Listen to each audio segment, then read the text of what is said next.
Due to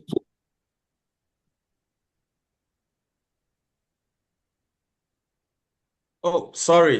I thought I was live. Sorry. Good afternoon once again. This is Group 4. My name is Jude. I'm here with my other group members.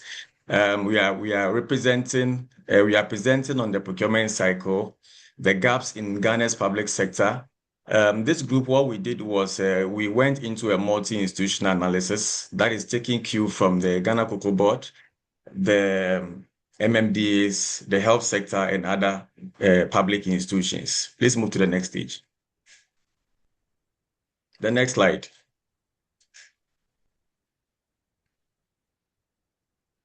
June to 4. The next slide. All right. So that's our introduction. Yes, can you hear me?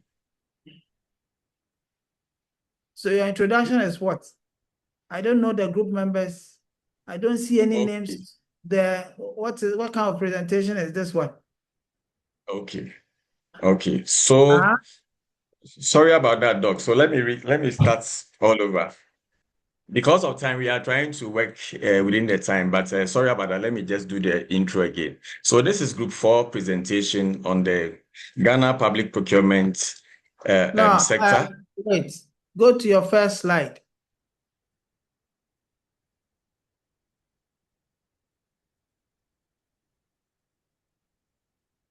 So I don't see any names here, which is representing you. So take it off and then go and amend it and then come back.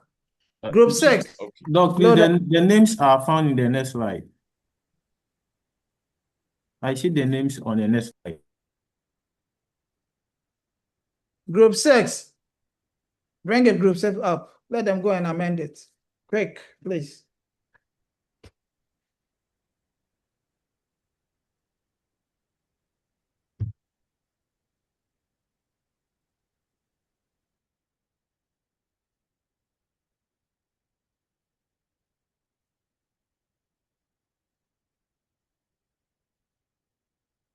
Pulse Rep, are you here? Yes, Doc. Group 6, So you are live. Yes, so change it, Group 6. Put it on. Let them change it and then come back. Group 6, you are live. Oh, that's Tony is still Group 4. please, I can't get you. Come again. Your screen is still showing.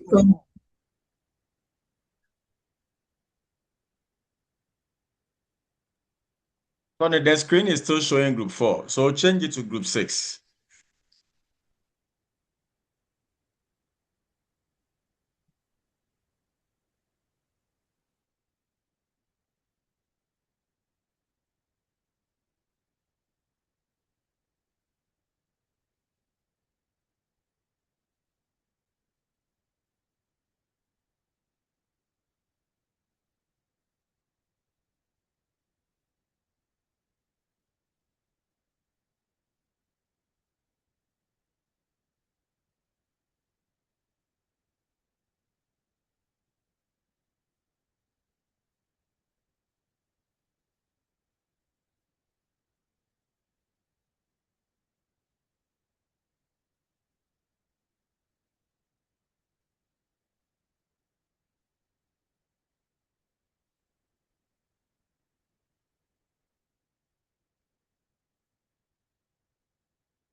Group 6, is it showing?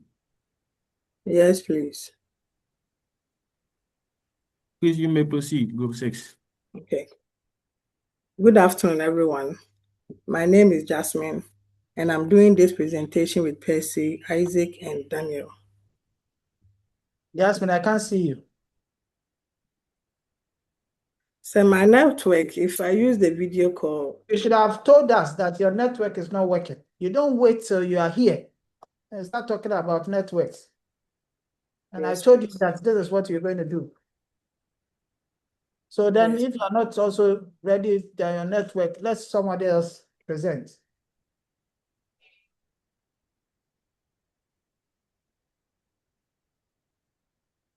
Any other group member to present? So we can make progress. Yes, sir. So my name is Daniel Connie. I'll take over from Jasmine. And then we Your case, and then move on. Daniel, and you can do 10 years. Hello, Only network. can I be heard? The next person is there, and if it's so. Please mute yourself. All right, let me do for Jasmine. Let me do the presentation for Jasmine since her internet is not going well. All right. Jasmine is online. Okay, Jasmine. Okay. Yeah. Good afternoon once again. My name is Jasmine, and I'm doing this presentation with Percy, Ike, and Daniel.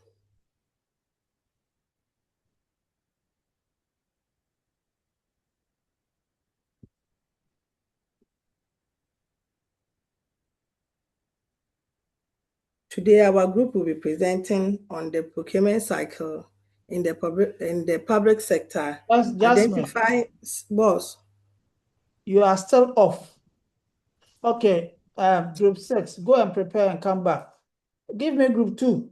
You don't waste time on some of these things.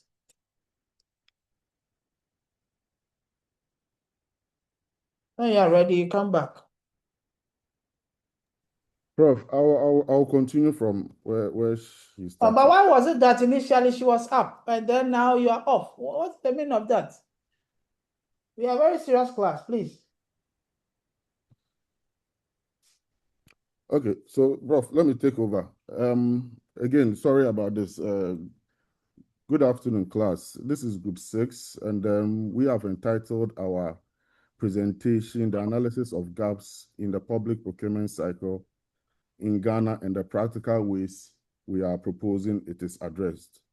We have Percy, Heymans, Isaac, Ejako, Jasmine, and then myself, Daniel Connie, who will be facilitating And this. where are you? I can't see you. Doc, my camera is on. I've just turned it on again.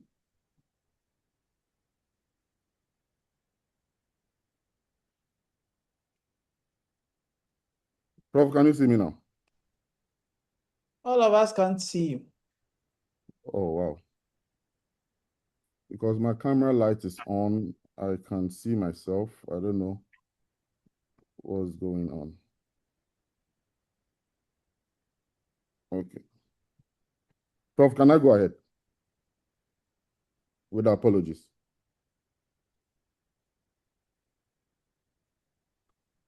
Class rep, can you go to the next slide? We can't see you. Who can see him?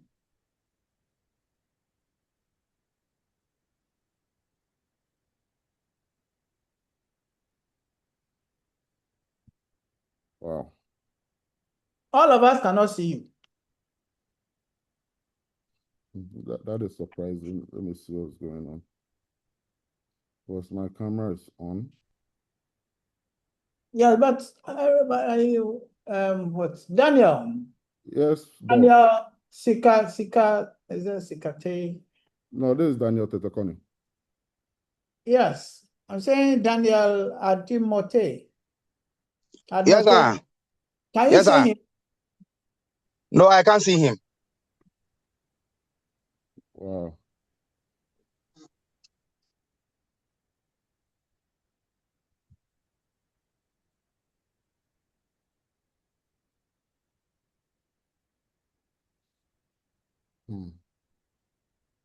Well, from here, my settings is showing that it's on, and then I can actually see myself. I don't know. Maybe I have to restart my machine and see. But apologies if we may continue. So all of us cannot see you. So rectify it and then come back. Let's go to group 3.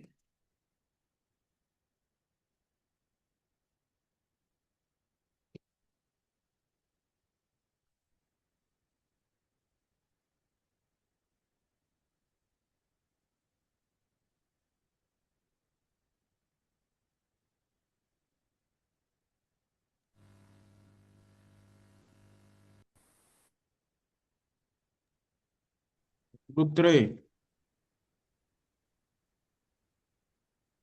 Please, can you see Yeah, your Tony, screen? Tony, please, I'm resharing with you, okay? I'm done the editing, so I'm resharing with you, please. So now, please, we will come back again.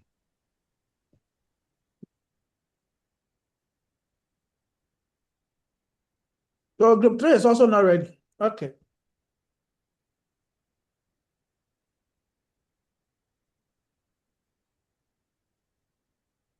Okay, so Tony, share group 5. Let's see if they are ready.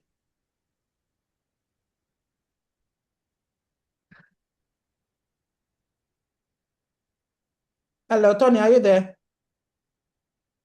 Yes, Doc, I'm doing that. Okay.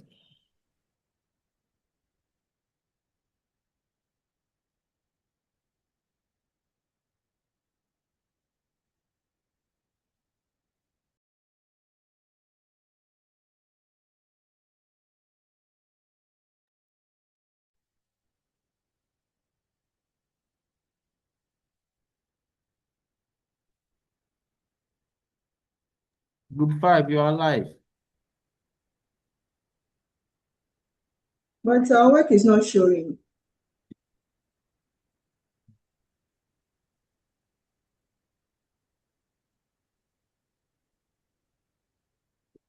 Is it showing now? Group 5, Yes. you are live. Please, can you see me? Hello. No, Adobe, we can't see you. Hey, how come? The This background is here. Okay, is so dark. someone was share your video. Let's see if we can see you so that we know if it's a systemic problem. Then we Okay. know. All right, this is Jude. Jude, have you shared? But I've not shared yet. I thought you wanted to see if the Yes, I'm saying that so I can see you. So where else? Dembele. Yeah, hi, how are you? Can see you. Stephen Tete, show your face. Let's see. I can see you. Great, Stephen.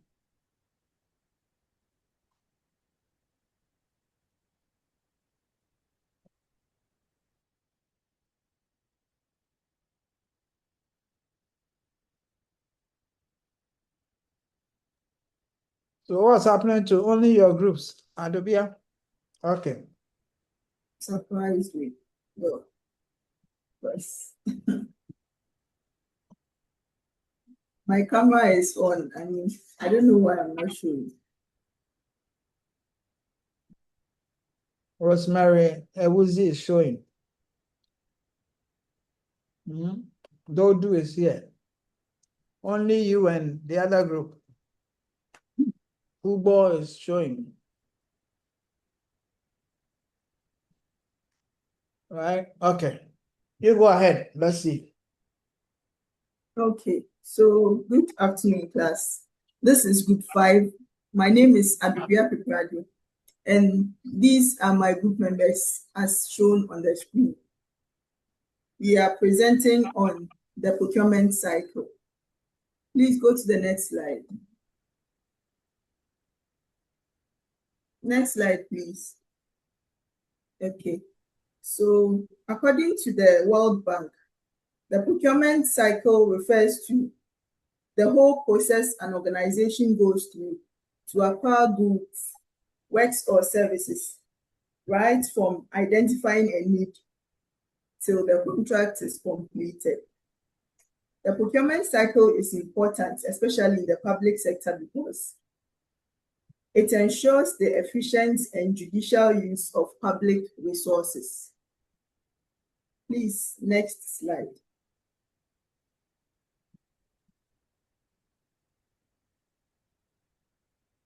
So we can say that the cycle has been divided into 3 main phases: the sourcing phase, the execution, and then the closure. So the next slide, please.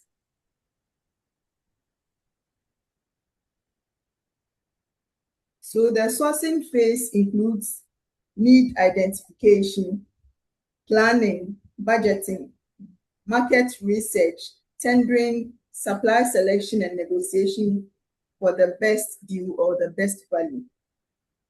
It is important because what you decide at the sourcing stage will affect the cost, quality, and product or service availability, as well as it can also affect sustainable and ethical practices.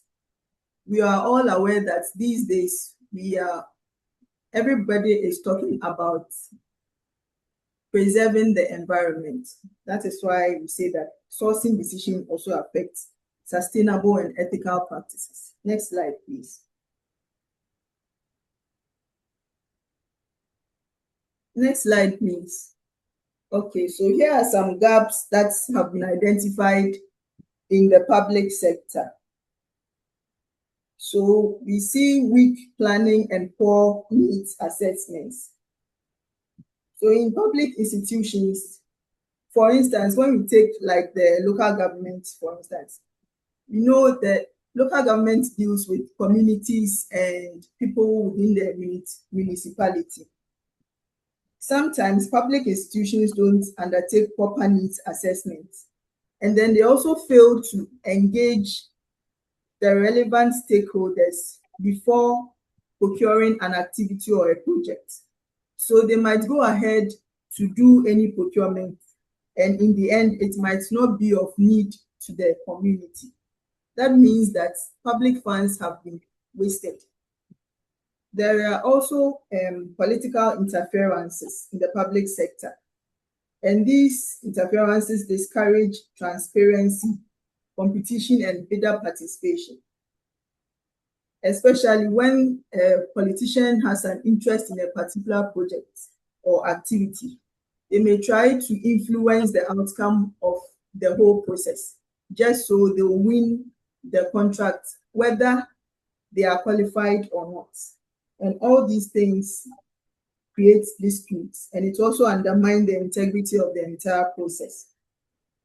Some recommendations include the following.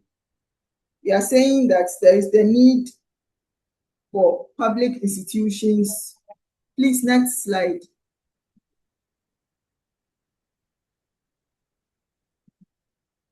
The next, please. Yes, thank you. So we are saying that as a recommendation, there is the need for public institutions to engage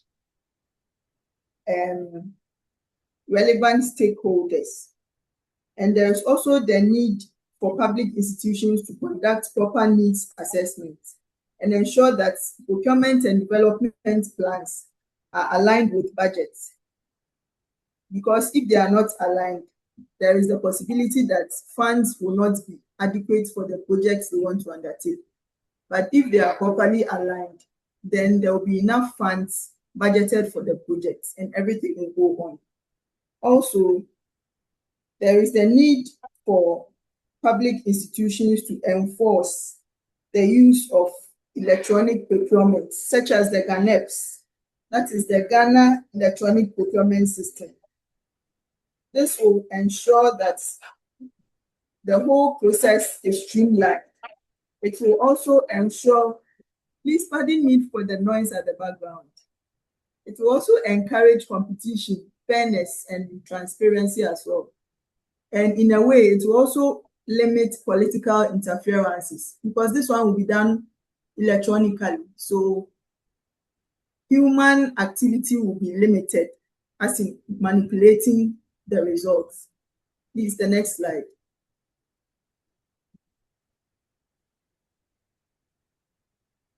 So we are also saying that there should be a strong internal control to limit interference. And then there should be independent and competent procurement committees to handle these procurement activities so that it be upheld. Once there is an independent body, there wouldn't be much influence because the political party or the politician will not be able to know who are handling what projects. and so the interference will be minimized. I think that my other colleague will continue from here. Thank you. Next slide. Okay, thank you, Adobia. Please, the next slide. I'll briefly discuss the execution phase in procurement, the gap identified in this phase, and the recommendation to improve it. The execution phase is a stage where procurement plan and contracts are implemented. At this stage, the suppliers deliver goods and services. Inspections are conducted. Payments are processed, and organization monitor whether the supplier meets the agreed contract term. This phase is very important because it determines whether the organization receives value for money and quality service delivery. Please, next slide.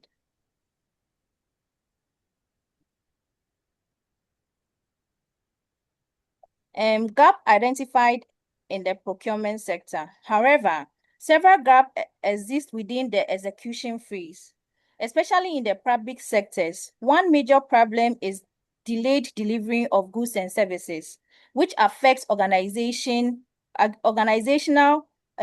operation. Another challenges is poor quality delivery, where supplier fails to meet required standard. In addition, corruption and favoritism remain serious issue in some institutions, reducing transparency and accountability.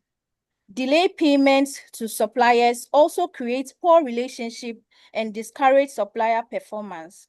Please, next slide.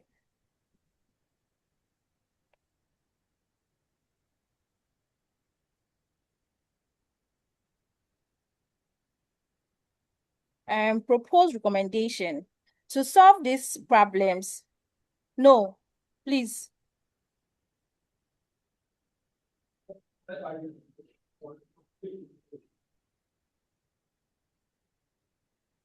Proposed recommendation to solve this problem, organizations should strengthen contract monitoring and ensure procurement officers supervise suppliers' activities.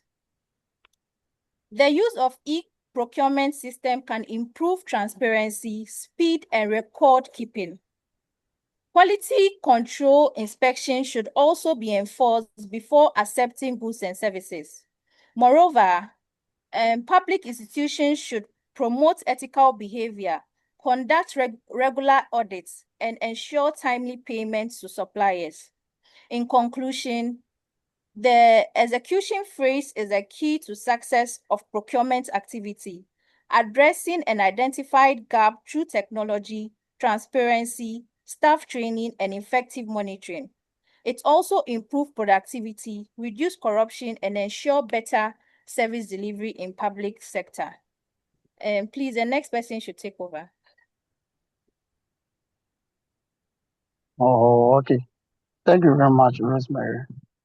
Good day, everyone. Today, I will present on 4 important areas in the procurement execution process.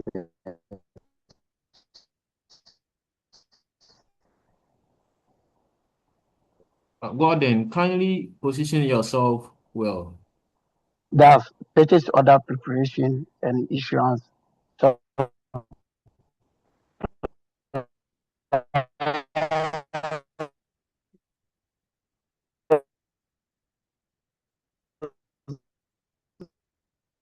Hello, Gordon. management, Gordon. inspection and quality assurance. Gordon, kindly reposition yourself well.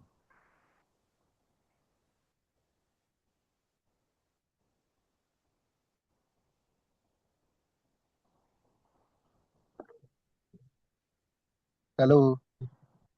Please, can you hear me? Charlie, please, can you hear me? It's Yes, better. Hello. It's better. Can you proceed? Hello. Please, can you hear me? Gordon, you may proceed. Hello. Gordon, please proceed.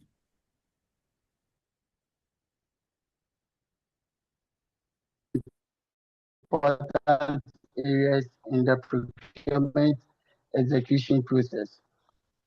Manual. Okay. Purchase order preparation and issuance. That's one. Supply relationship management, inspection and quality assurance, and delivery.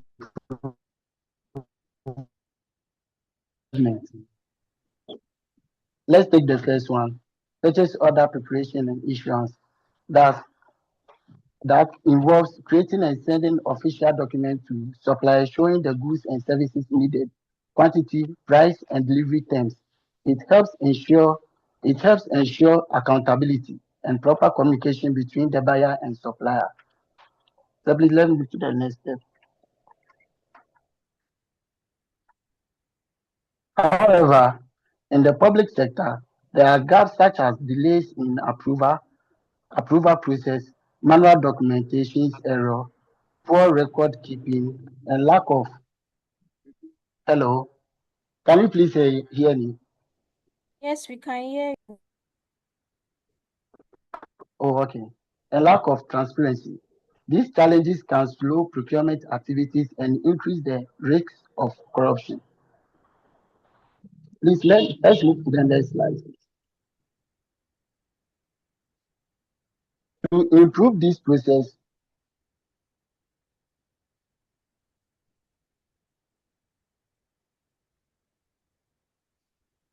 okay. To improve this process, public institutions should adopt new procurement system, simplify approval procedures, train procurement staff regularly, and strengthen monitoring and auditing system. So please, let's move to the next slide. That's supplier relationship management.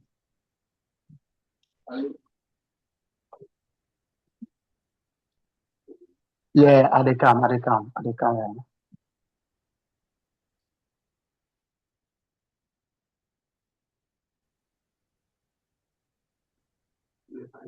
Okay. Good relationships with suppliers to ensure reliable supply and effective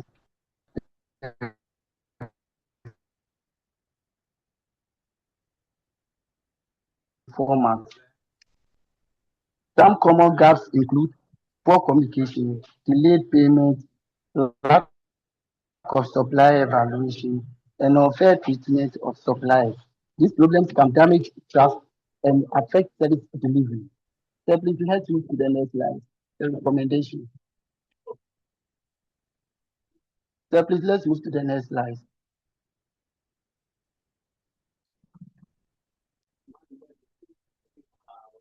Hello. We can hear you. Hello, sir.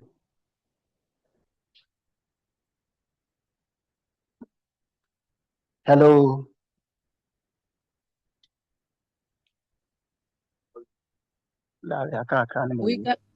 We can hear you. I hear you. Oh, okay.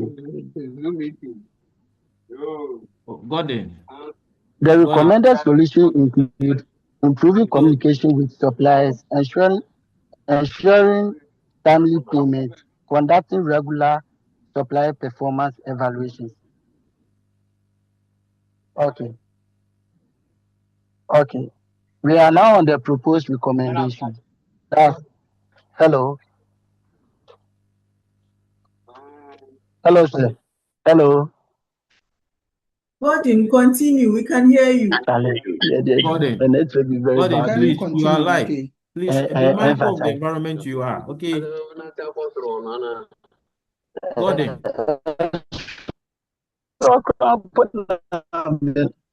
Hello, Gordon.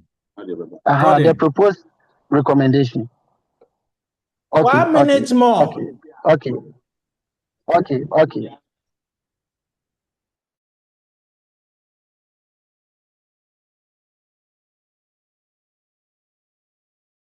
Okay, sir. The recommended. Hello, sir. Gordon, Let's move to the you are third one: live. inspection and quality assurance. Inspection and quality assurance ensure goods and services delivered by suppliers meet the required standards and specifications before acceptance. In the public sector, gaps include weak inspection procedures, acceptance of poor quality goods, corruption during inspection, and lack of qualified inspection personnel. These issues can lead to waste of public funds and poor service delivery. To address these problems, organizations should strengthen quality control systems, train inspection officers, enforce strict compliance with specifications, and conduct regular audits and independent inspection. So please let's move to the fourth one, which is the delivery and logistic coordination.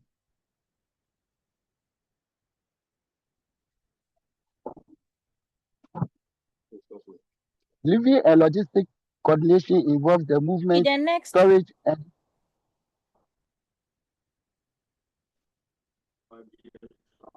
delivery and logistic coordination involve the movement, storage, and distribution of goods from suppliers to the organization. Gaps are delayed deliveries, poor transportation planning, lack of coordination among departments, and inadequate tracking system. These challenges can disrupt operations and increase costs. Recommendations include improving logistic planning, adopting digital tracking systems, enhancing communication among departments, and working closely with suppliers to ensure timely deliveries.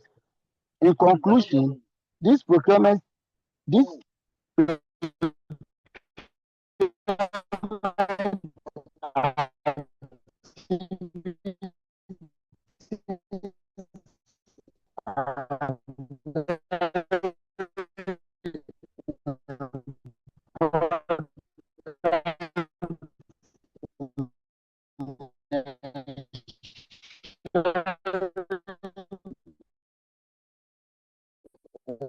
efficient public sector, delays, weak monitoring, poor communication format, strengthening accountability. Public institutes improve procurement efficiency and achieve value for money. Please, I hand over to the next person to continue.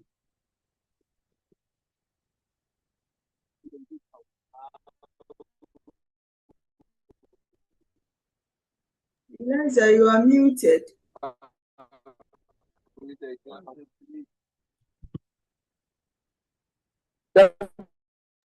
Unmute yourself.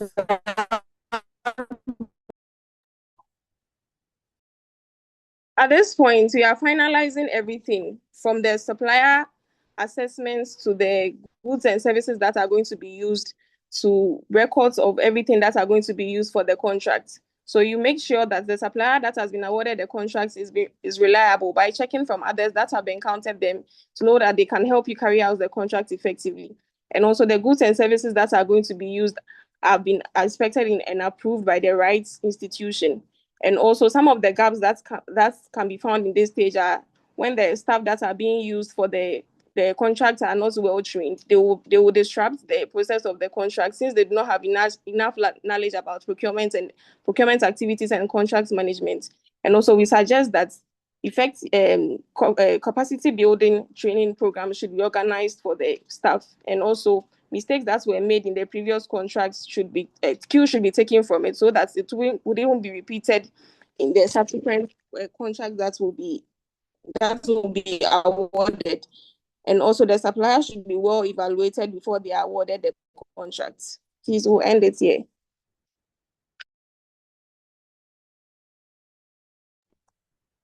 Say.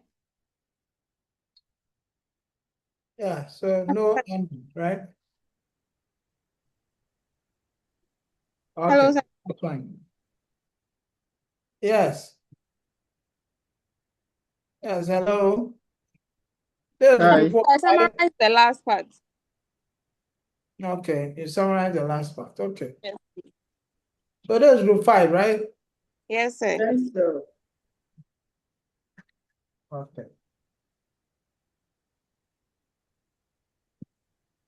Group 5. Okay, so well done. At least you've said a couple of things which are very interesting. So well done.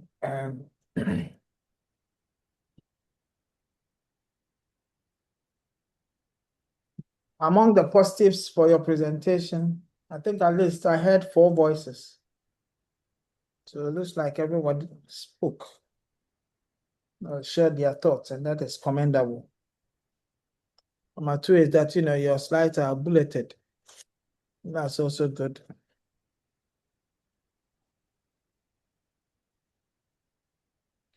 Number 3 is that you spoke to the issue. Okay. I asked that you look out for various gaps, and then you were able to come up with the gaps and then also give some recommendations. So these are quite good points. And then presentation style. Yeah. So sure, I could sense that, you knew what you were talking about. I felt the confidence, especially Eliza and then the others. And the Bianco. Okay. Yeah.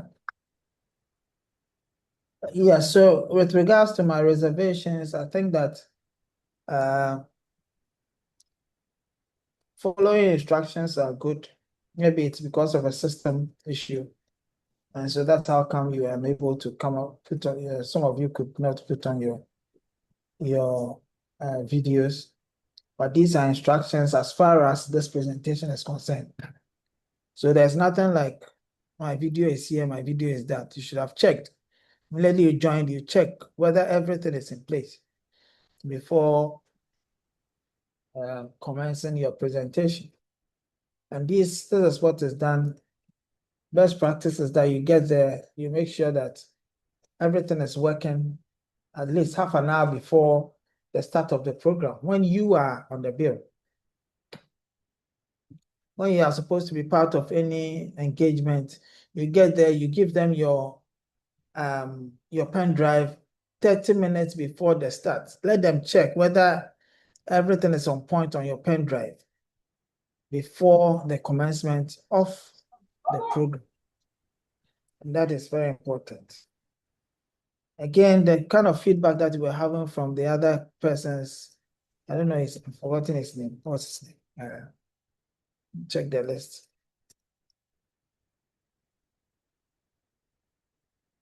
Yeah, so the feedback that was coming from that the other side was indeed not on point, because then we couldn't hear whatever was being said.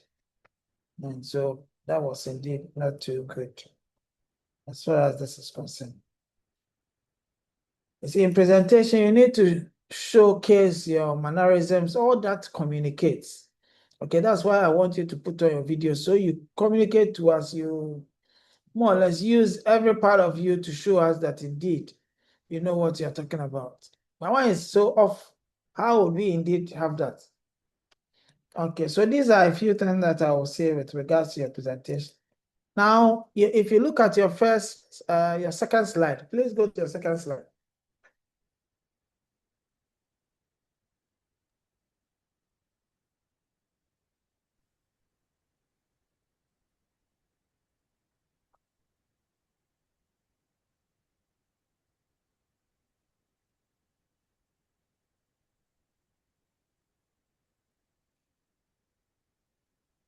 Tony, end the show. And then just scroll and click. Just back and forth, back and forth. You need to be efficient, okay? Please. Okay, so the next one. Yes. So the procurement cycle consists of 3 phases. This is where I have a bit of an issue.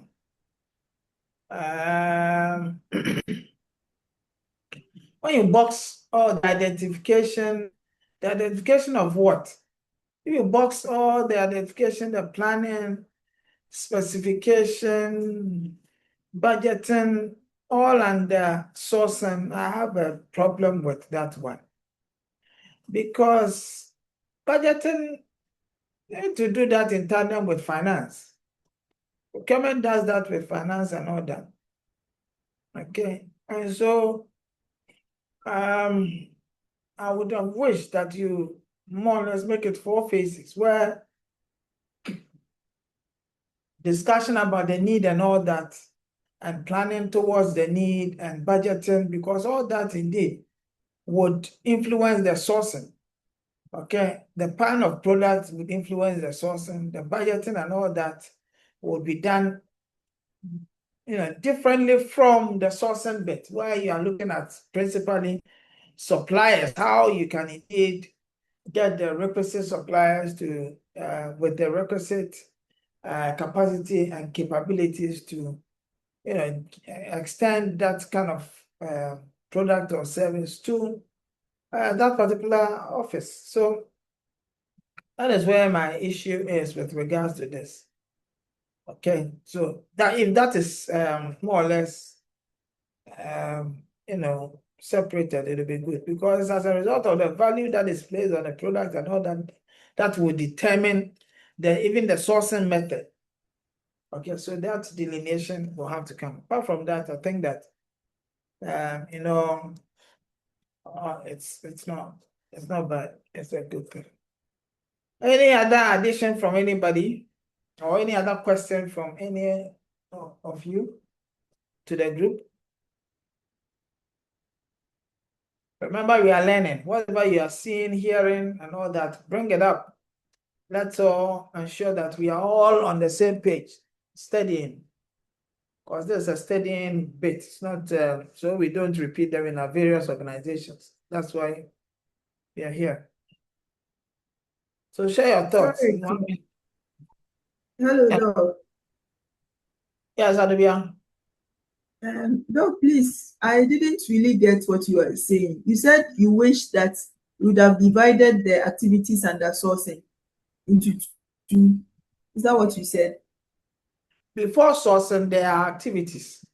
Those activities are not part of sourcing. Okay. And you have said that there are 3 phases. And I'm saying that I would have wished that there are probably 4 phases. Okay. If you are looking at the need, what does it got to do with sourcing? Okay. So the user department has an issue. What it is that they require whether the services of another organization or they require some products. And so they will want to sit down, look at the product, look at the specification and all that, discuss it among themselves before they bring in procurement. So where does that lie? Is that sourcing? Are you getting me? Yes, please.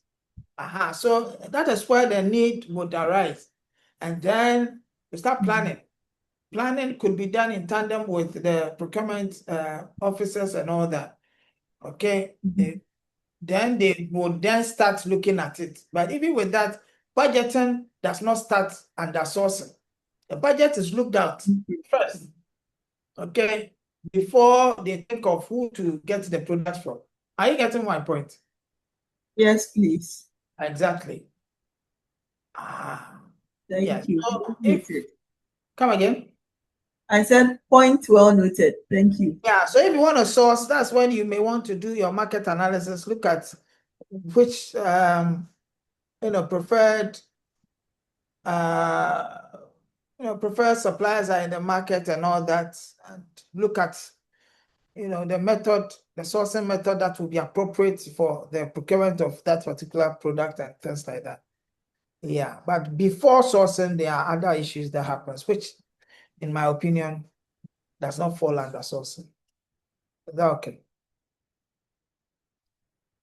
All right, so any other questions from any other person?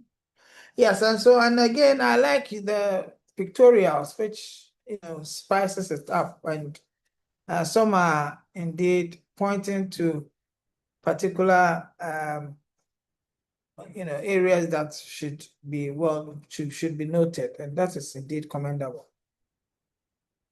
All right, so that's fine for group 5. So group 5, your mark is noted. Thank you. Okay.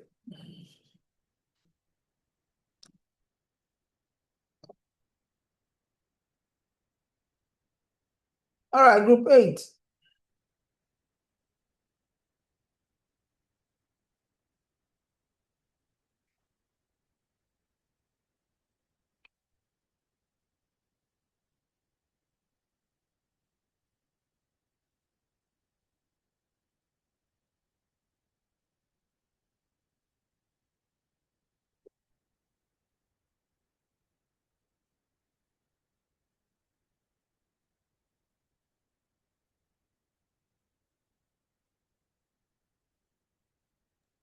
Doc, Yes? please, we don't have group 8. It ends at group 6. The last group, let me check.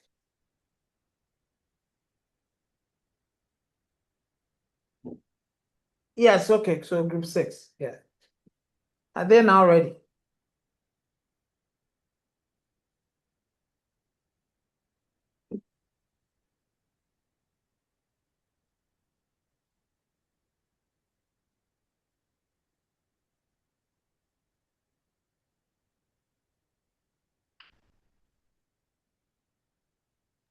Group 6, please, are you ready? Yes, please. Right, please proceed. Good afternoon once again. My name is Jasmine, and I'm doing this presentation with Percy, Isaac, and Daniel. Today, our group will be presenting on the procurement cycle in the public sector, identifying gaps across sourcing, execution, and closure stages, and practice strategic for improvements and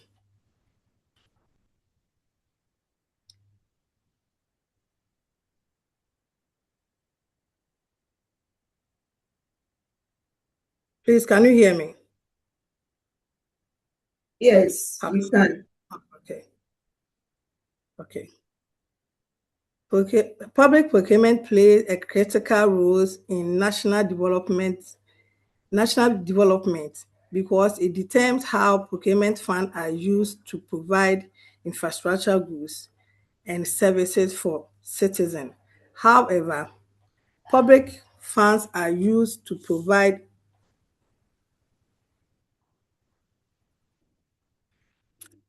However, despite having strong procurement laws in Ghana, several challenges continue to affect procurement outcome. Our presentation will explain these challenges at each stage of the procurement cycle and propose practical solutions that can improve efficiency, transparency, and value for money. To begin, public procurement in Ghana is governed by the Public Sector Act. Hello? Please proceed, Jasmine. Oh, okay. Okay. To begin, public procurement in Ghana is governed by the Public Procurement Act 2003, Act 663, and its Amendment Act 914 of 2016. This is supervised by the Public Procurement Authority, which ensure compliance with procurement regulation. Public procurement accounts for a significant portions of government spending, making it important area for accountability and economic development. The procurement cycle is generally divided into 3 main stages. 1. Sourcing, execution, and closure stages. Although these stages are well defined, gaps still exist in practice, which affects project outcome and public confidence. I'll end here for my senior colleague to continue.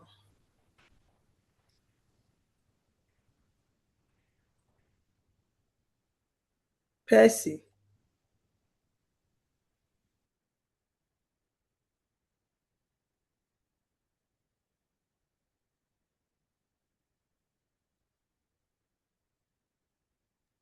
Group 6, please, are you there? Yes, you are here. Percy, please continue. Percy, please continue.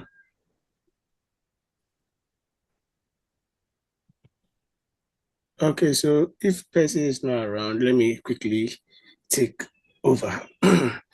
Okay, so like my colleague rightly said, it's group 6, and continuing from where she ended, we identify some sourcing, some gaps in the sourcing stage, which we talked about the poor needs assessment and then planning. We talked about weak market research and supplier intelligence, the influence of politics, that is political interference and limited transparency, and an increased risk of sole sourcing and procurement inefficiencies. We noticed that these are some of the challenges that the public procurement cycle faces. In terms of planning, there's a poor planning. Sometimes there's some poor planning. The processes in which it must go through to be able to get there, sometimes we miss it out. So it affects the planning stage. Also, before in doing the market research, before we even go along, you notice that the market research doesn't really come out and yield to its benefits. We don't really get the actuals. They just do something, and then at the end of the day, they feel it is done. Let's go ahead. Then the risk of sole sourcing, which is equally very, very predominant in our stages, to the extent that sometimes we feel that one person should just be the only procurement entity to do. So we always want to give it to that person, irrespective of the fact that the person is not even achieving the goals. And then there comes one of the biggest gaps, which is the political interference and then limited transparency. Over here, you realize that politics is playing a key role over here. Sometimes you can even see it in the politics administration dichotomy, whereby the politicians that are in power now seek to achieve a particular aim. So they go ahead to do what they feel it is right. Okay, so instead of allowing the systems to work, politics is being played, and then at the end of the day, what we seek to achieve, the entirety the masses seek to achieve, now tends to be what the government seeks to achieve, which also sometimes goes a long way to affect the procurement cycle. Next slide, please. Okay, so these are some of the solutions that we are talking about, that to be able to do away with these gaps, let's try and then enforce annual procurement planning. We know they do, but then the enforcement of the annual procurement planning, we believe, would help curb or limit some of these things. Also, strengthen market intelligence, okay, to ensure that what is happening in the market, we gather intelligences by using the technological means and any other means to get things done well. We strengthen that, and then we ensure that we really get value for money, get the right sources, get what is really happening on the market, so that at least we can come back and work. Another point that we also want to look at is we want to improve transparency through timely publication of awards. So let's say once an award has been given, let's say from January to June, we know that's the first half. So if truly we want to do some of these things, you are not supposed to get your award, let's say, in May, when the first half of the year is ending in June. So once we are able to follow through, we know that, for the first half of the year, we are procuring.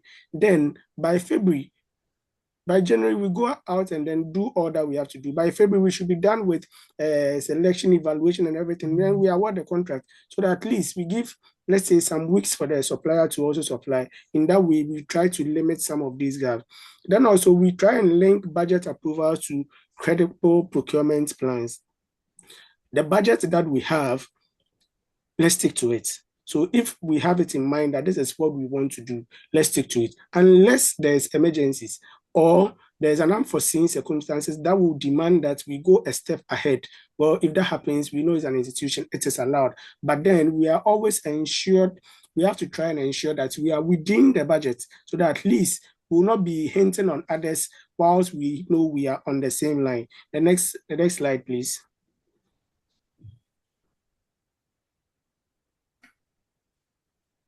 So we come to the execution stage where we identify some gaps as weak contract management, delayed contractor payments, poor supervision and quality control, and then cost overruns and then project delays. We are saying over here that these gaps really go a long way to affect the procurement cycle, in the sense that when the contract management is weak, it goes a long way to affect us.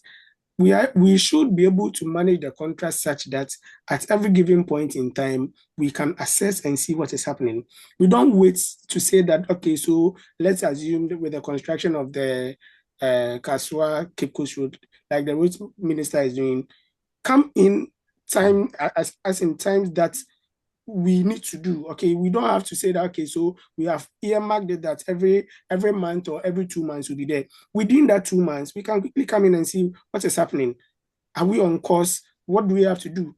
So we try and then we manage the contract so that at least we wouldn't wait till the latter before we come in and then we come and have issues. Another major gap that we see is payments. You know, in Ghana, here, payment goes a long way to push suppliers to be able to give out what they have. Now, when you continue with the work and you are not receiving payment as and when it was stated for you to get, sometimes it becomes a challenge, which really affects. And then it goes a long way to derail the progress of the procurement cycle. Also, when we don't get the real supervision, it goes a long way to affect the cycle. Okay, the project is not being supervised well because someone feels that this is what he or she can do, so he's doing the best. Meanwhile, there have been laid down rules and rules. There are estimates, there are things that we need to look on to get the work done. So when we go about the correct supervision, we'll be able to work something out. Then the cost overruns and then project delays. One of the key gaps that is that projects, we give ourselves time for the project to go on. Then by the end of the day, you realize that, oh, we were supposed to have completed this time, but we couldn't complete it.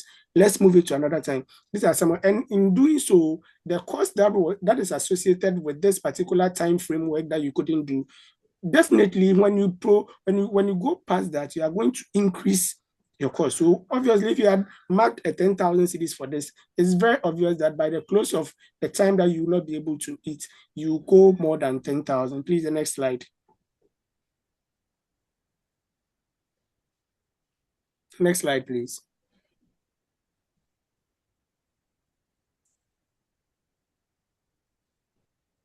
Okay, so then we come to the execution stage. What solutions are we preferring?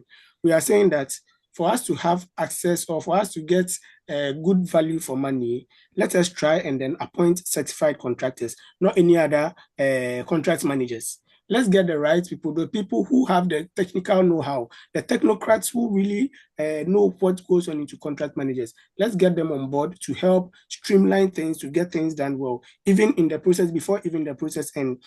Let's also try and then implement prompt payment mechanism. So you have a contract, it has been said that, oh, by the third month, you will pay this amount. Going forward, let's try and then follow that so that at least we can, as we are bashing the people to do the work, we're also doing the right thing so that at least it will be hand in hand. Let's also make use of technology, such as the drones, the digital monitoring, the GPS system, to ensure that because we're in a technological era, everything that we are doing nowadays is technology. Someone can just sit at the comfort of the office and then be monitoring what is happening on the field. Okay, so these are things that some of these things we have to leverage on some of these things and then ensure that we get real values for it. And then finally, on the execution stage, we are saying that let's strengthen project oversight capacity in the sense that whatever that needs to be done, let us ensure that we get the right people to stand in to get the things to be done. Let's go past that era of, oh, we know the person can do it, so give to know. We have to go a step ahead so that at least we can achieve some of these things. At this stage, I'll ask my other colleague to continue with the presentation. Thank you. Okay, thank you. Thank you, Isaac. we'll take over and then continue with the closure stage. Basically, the closure stage is the final phase of the public procurement lifecycle. It usually represents a formal conclusion of a contract, and that after a project has been physically completed or goods and services fully been handed over, then everything there is scoped within the closure phase. The closure phase is usually overlooked, especially by project officers, but it is quite as important as the sourcing and execution phase. Okay, because one of the things that we have noticed is that we get incomplete documentation during this phase, especially during the handing over. Okay, essential documents such as warranties are very much within this phase, and therefore it must be taken very seriously. Another issue is the lack of post-project reviews. Without thoroughly evaluating completed projects, organizations may miss opportunities and make mistakes. They won't be able to also learn from those mistakes when this issue or post review is not done. Finally, we'll talk about the fact that the poor maintenance of completed assets due to the closure stage not taken so seriously.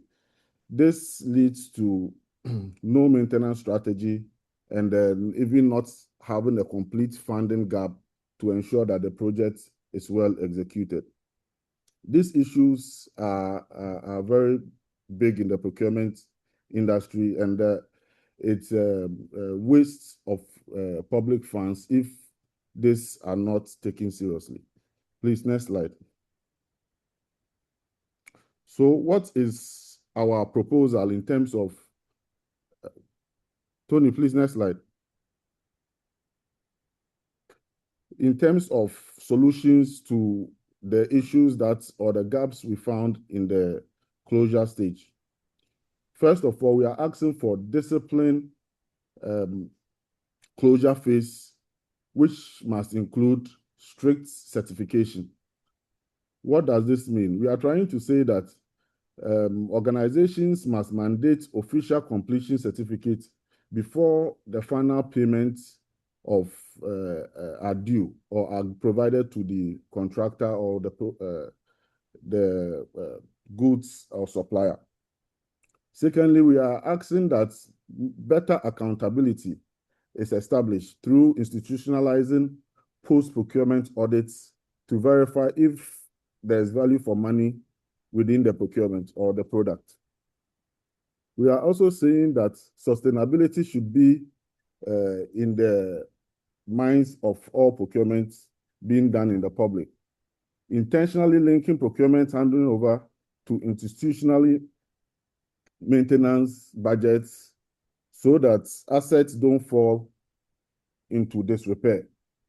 The final thing we'll talk about is knowledge management, where formally capturing lessons learned from previous procurements and then documenting them is important to ensure that procurement is managed properly now and the future. The next stage, please. The next slide.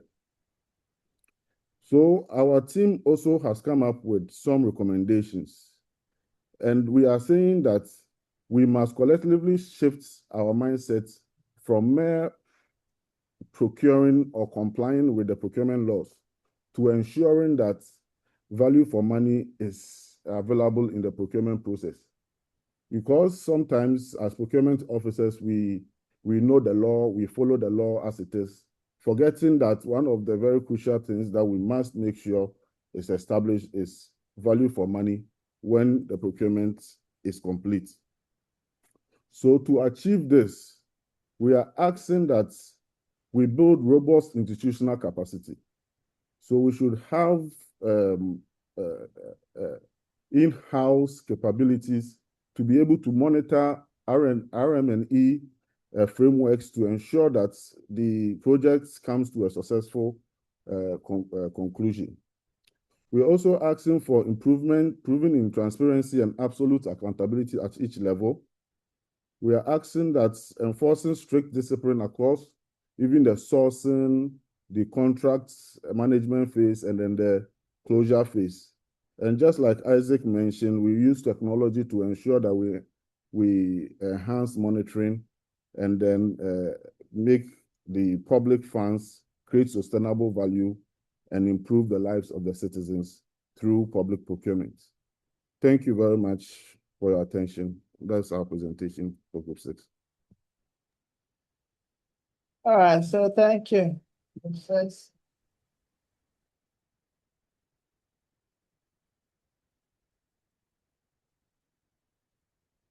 For our presentation.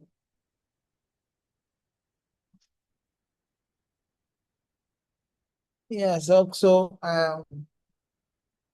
very visible. Spoke to the issues, bullet points, and well executed. Yeah, so if you can go to your second slide, let me see, please. I have a question there.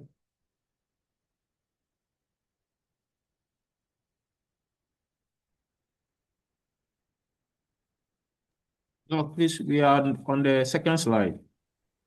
Yeah, so you're also indicating that the procurement cycle has 3: sourcing, execution, and closure. And so the same applies. Okay. You can leave it this way, but when you are explaining, that separation has to come. Is that okay? Yes, Doc. Okay, now go to the next slide. Let me see.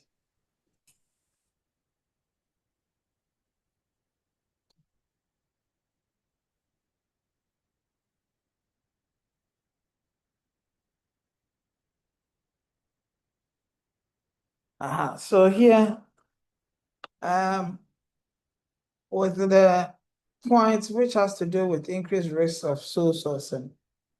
I mean, I want to say that sole sourcing may not be as risky as we may think that option is. At this point, we will say it is risky because public sector procurement workers like to use it a lot, even when they don't require to use that particular method. And so that's how come probably we're saying that, there's some element of risk in there. So that is what indeed I want to highlight. But apart from that, with regards to the risk of sole sourcing, do you have any other information to share?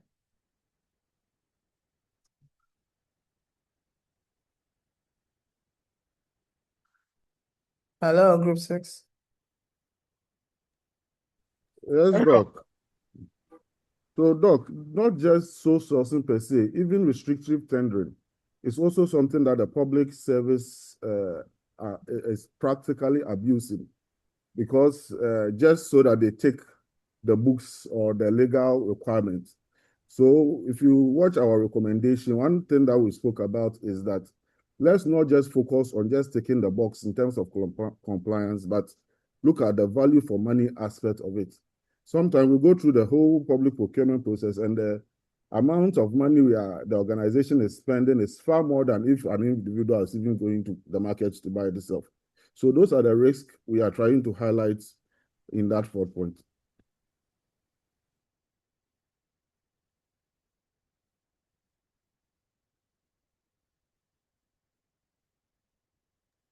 Hello, Doc.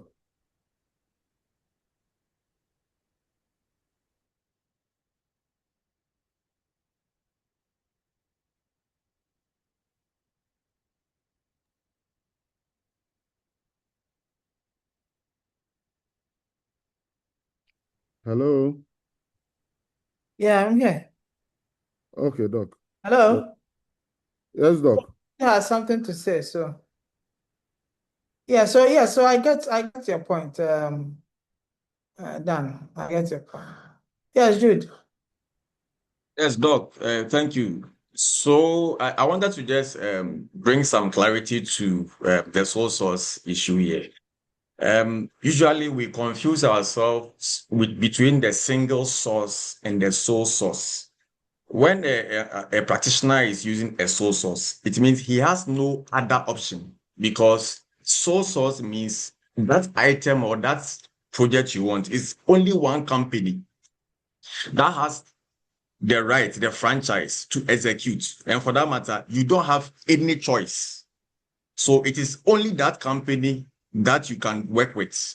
But when we talk of the single source, this is where you have a number of companies available, but you want to use a particular company, just one company, to execute the projects. So let's get these things clarified, because when you are writing to, let's say, the Public Procurement Authority, and you use this thing wrongly, your request might be rejected based on how you caption it. If you use sole source, you should be aware that that is the only company in the world or in the country that can only do that project. So I just wanted to bring that clarity to bear.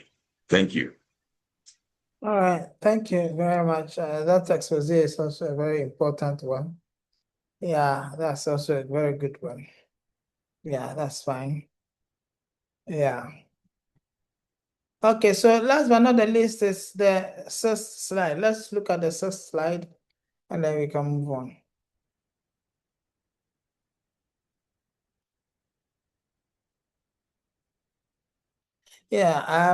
Sure.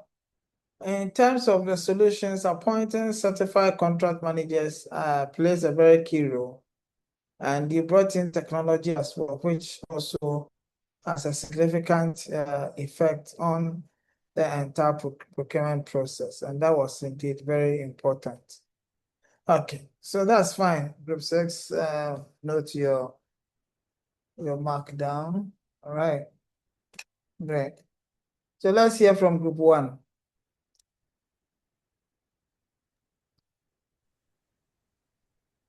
Okay. Tony, kindly drop it and then let me share. I don't have Group 1 with me. Yeah, can you drop yours and for me to share? Okay, all right.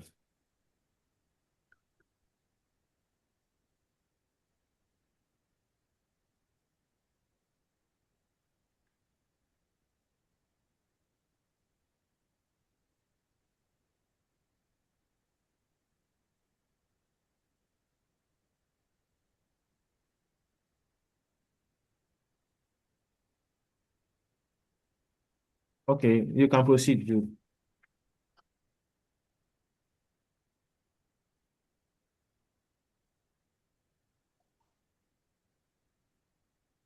Okay, so good day, class. I'm Gabriela Agyeman, and I'm presenting this group work with Sarah, Richard, Jude, and then Seth. Please, next slide. I'll be talking about the gaps in the procurement cycle in the public sector and some practical solutions that can help address these challenges.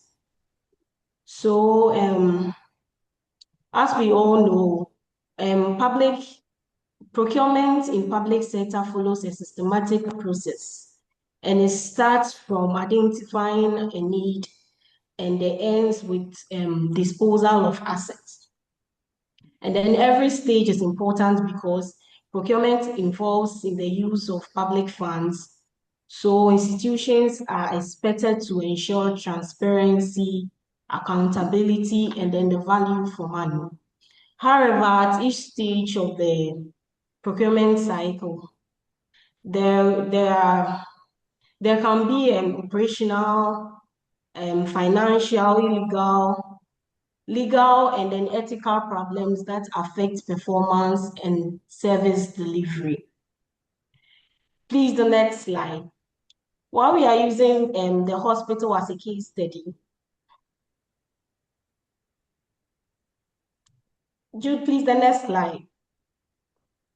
Okay.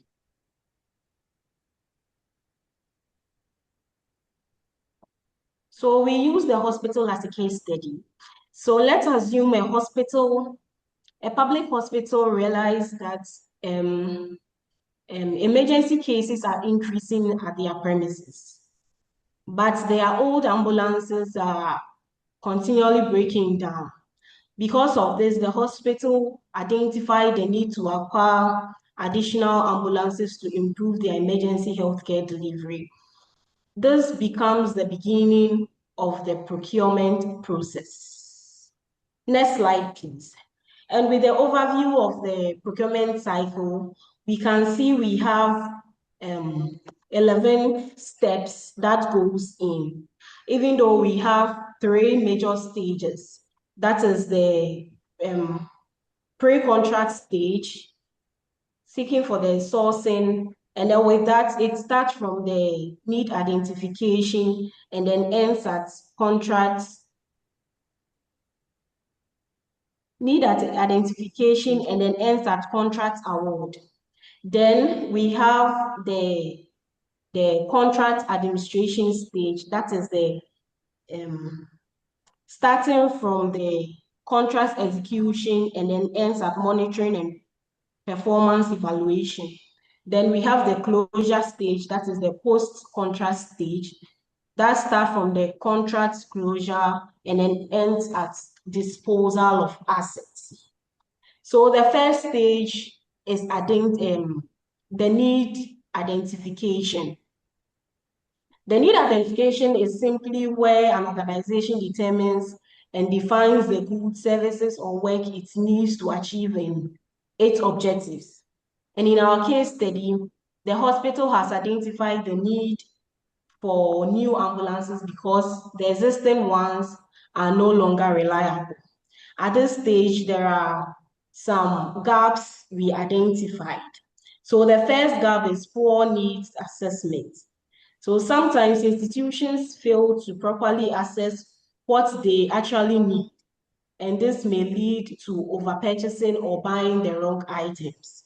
For example, if the hospital buys ambulances without properly assessing the number needed, some vehicles may remain unused while other important areas are still lacking resources.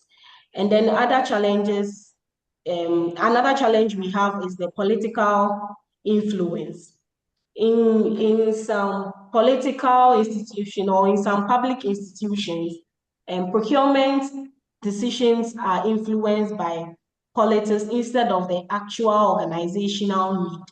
So here with our case study, for instance, if a supplier may be favored because of political connections rather than competency. And then there is also a lack of stakeholder consultation. Sometimes the people who use the goods or service are not consulted. So in the hospital example, if doctors, drivers, or emergency team are not involved, the hospital may purchase ambulances that do not meet operational requirements. And to solve these problems, institutions should conduct proper needs assessment, involve stakeholders and end users, and then use proper approval systems and forecasting methods. Now we move to the second stage, which is the procurement planning. So after identifying the need for ambulance, management now prepares a procurement plan. And then the procurement planning is the stage where the organization determines how, when, and from whom goods or services will be required or acquired. So at this stage, the hospital prepares details such as the budget, the procurement methods, delivery deadlines, technical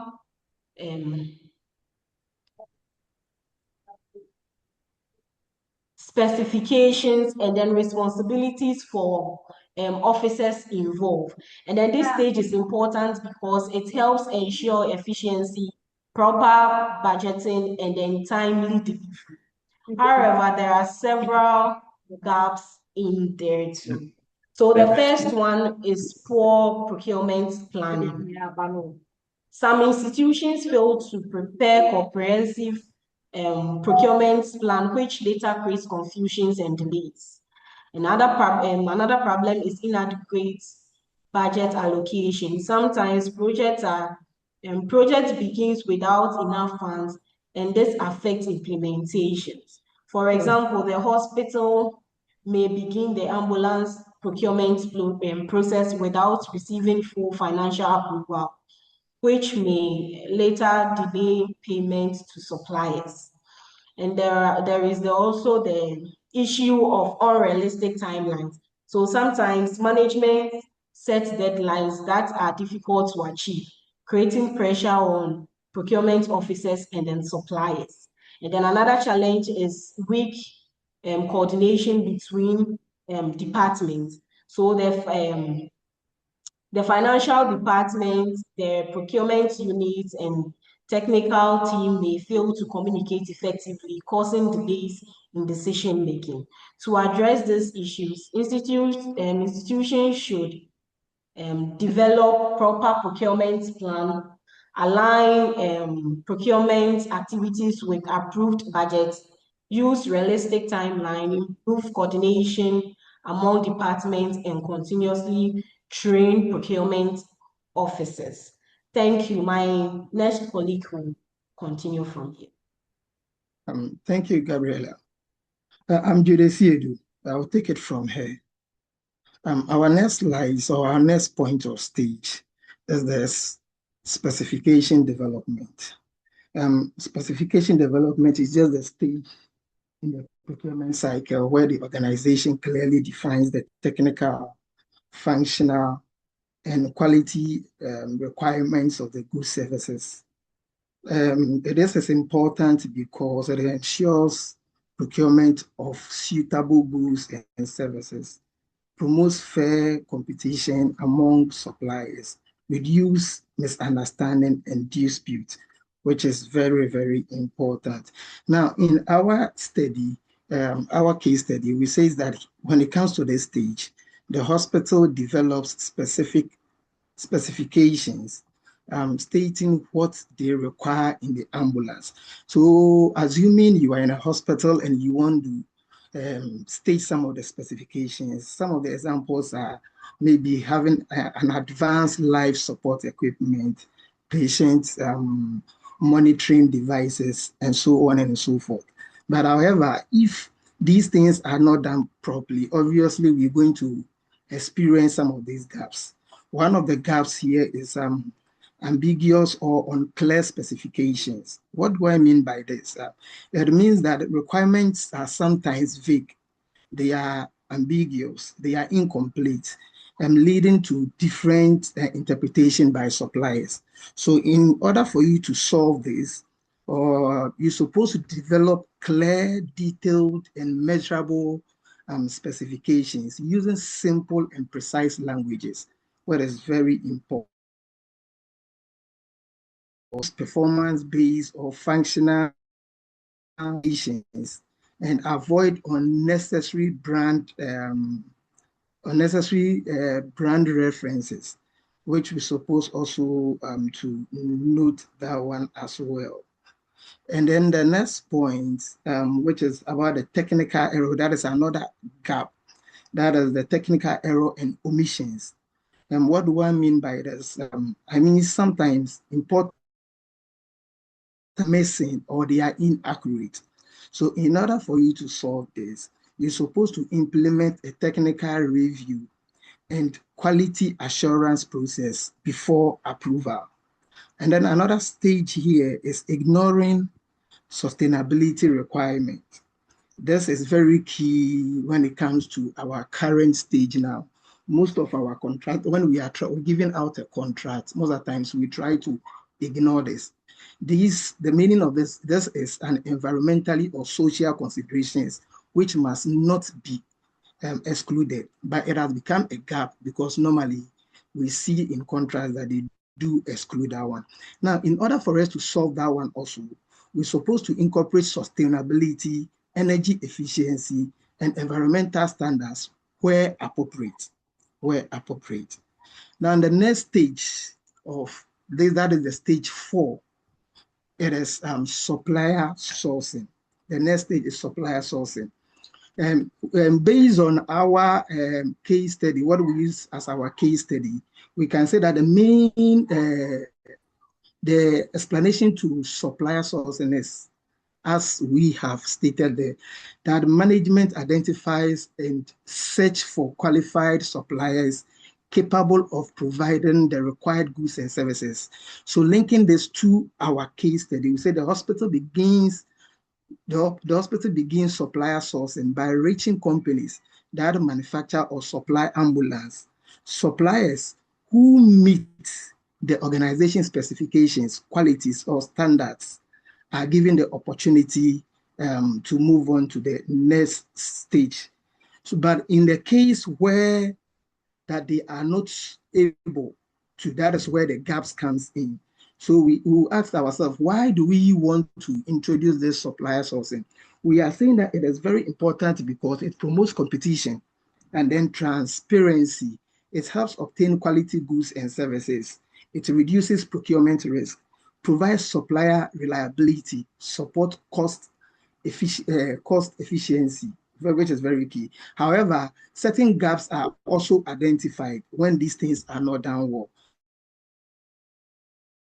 The inadequate market research. What do I mean by this? It is that procurement terms fail to identify all available suppliers or understand market conditions. Now, in order for us to solve it, we're supposed to conduct a comprehensive market research, supplier mapping, and industry analysis before sourcing. Another gap is limited supplier competition. The meaning is only a few suppliers are invited or aware of opportunities, reducing competition, which is also a gap in our institutions now. But for us to be able to solve this, we're supposed to use open and transparent sourcing methods, and widely advertise all these opportunities. The next gap is favoritism and nepotism. I believe when we were doing this, a colleague of mine asked me the meaning of nepotism, and we spoke much about it. It is more or less like you giving out a contract to a friend or a relative, even if the person does not meet the requirement. Certain suppliers receive unfair advantage due to personal relationship. But for us to be able to solve it, we're supposed to enforce ethical standard, require conflict of interest declaration, and conduct independent oversight. If we are able to do this, then I believe we'll be able also to solve that. The next gap is poor supplier pre-qualification. Simply means suppliers are selected without proper assessment of their capabilities. Now, in order for us to solve this, we're supposed to establish a clear pre-qualification criteria covering technical, financial, and operational capacities. Another gap is lack of supplier performance data. This means that decisions are made without reviewing suppliers' past performance. And this normally happens when the supplier or there is when a member in the among the management, when that person is interested in whatever is going on, you realize that they do not do a background check of the person, whether the person is having the capacity to handle it. So in solving this, we're supposed to maintain supplier database and conduct regular performance evaluation. If we can do this, and I believe we'll be able to also solve that one also. Now, the next point is tendering and then bidding. tendering, and then bidding. Here, if we want to explain the tendering and bidding, it means that, for instance, based on our case study, we are saying that the management formally invites qualified suppliers to submit offer for the supply of goods, services, or work. This helps to select the most suitable supplier capable of meeting procurement requirements. In our case here, the hospital advertised a tender inviting ambulance suppliers to submit bid for the supplier of additional ambulance. Now, this process is very important because it promotes transparency and accountability. It also encourages fair competition, which I believe when contracting any supplier, we're supposed to know that one also. However, if some of these things are not done well, that is where we begin to experience some of these gaps. So one of the gaps is one, poorly prepared tender document. That is incomplete or inaccurate or unclear tender document confuses bidders and results in non-responsive bids. Now, for us to solve this, we say you're supposed to use standardized tender template, conduct thorough review, involve technical experts, and clearly define specifications and evaluation criteria. Another gap here is inadequate advertisement of tenders. Tender opportunities are not widely publicized, limiting competition and transparency. In order also to solve this one also, we're supposed to advertise tenders through multiple platforms such as newspapers and procurement portals, websites, and even social media. When these things are done, I believe we'll be able also to tackle that aspect also. Another gap that we also realized was short bid submission periods. And because party A or party B is having an interest, they normally tries to open up the bid within a very short period of time. By the time realize they've closed it. That is insufficient time, prevents bidders from preparing quality proposals. Now, in order also to tackle this or solve this problem, we're supposed to set realistic submission deadlines based on the complexity of the procurement.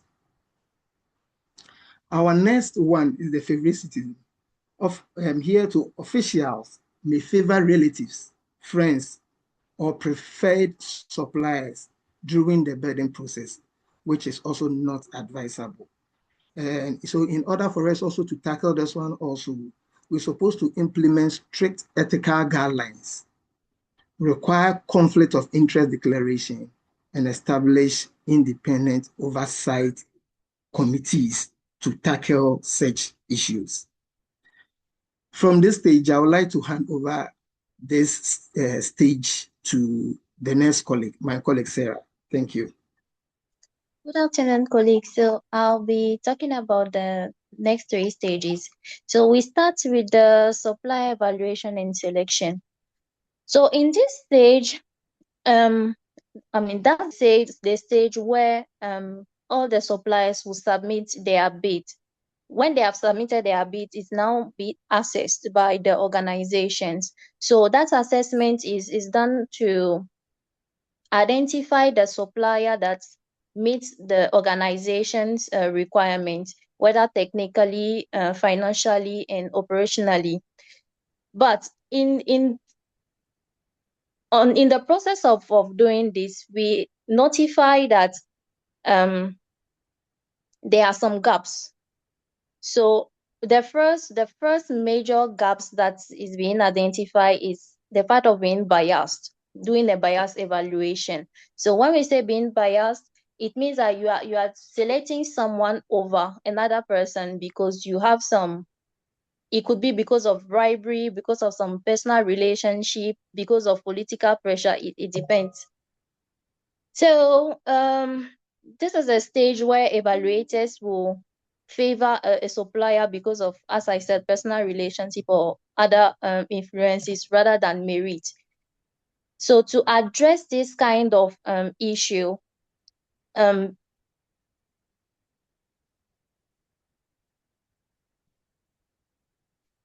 they can base themselves on price, on quality, on experience, and technical capability. The next gap, or another gap that could be cited here, is a conflict of interest.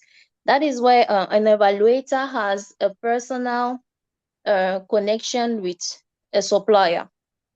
So to avoid this, the evaluator should declare any conflict of interest before participating in the evaluation process. Conflict of interest, it could be that in the panel of the evaluators, someone would have a company. He has registered a company because he knows that there's a need for ambulance and he can make money out of it. So he will go and register a company, whether in his name or in the name of another person, and then still do the bids. This one is a pure conflict of interest, and it's a very big gap in the public sector. So another gap we can talk about is the political interference, Yes. which can, sorry. So this gap can also occur when an external party try to influence the selection process. And to address this kind of gap, it can be done through audit, or the organization can decide to work with a law firm. So there's it will ensure consistency, transparency, and then accountability for everyone. The next stage we can talk about is the contract award. So that is the stage where the organization will officially approve and grant the contract to the selected supplier. It creates a legally binding agreement between both parties. But in this stage too, we can identify a couple of gaps. So the first gap we can talk about is the delay in approval. We know that someone has been awarded a contract, but for no reason, people would not it will go to a first person to sign off the document, to sign off the contract, and the person will just delay because he doesn't have any interest. He will be like, he doesn't have a what at the end, what is he gaining out of it? He will just delay for no reason. The file is just on his desk waiting a couple of weeks, a couple of months, and nobody can question because the person is sitting on a higher position. So it creates delay sometimes in the project implementation. So in here, what the panel or the evaluators can even do is to set clear timeline and deadline for the whole organization. So every person that is involved in the steps must complete his own tasks in time. So there's no delay. The project goes on very smoothly.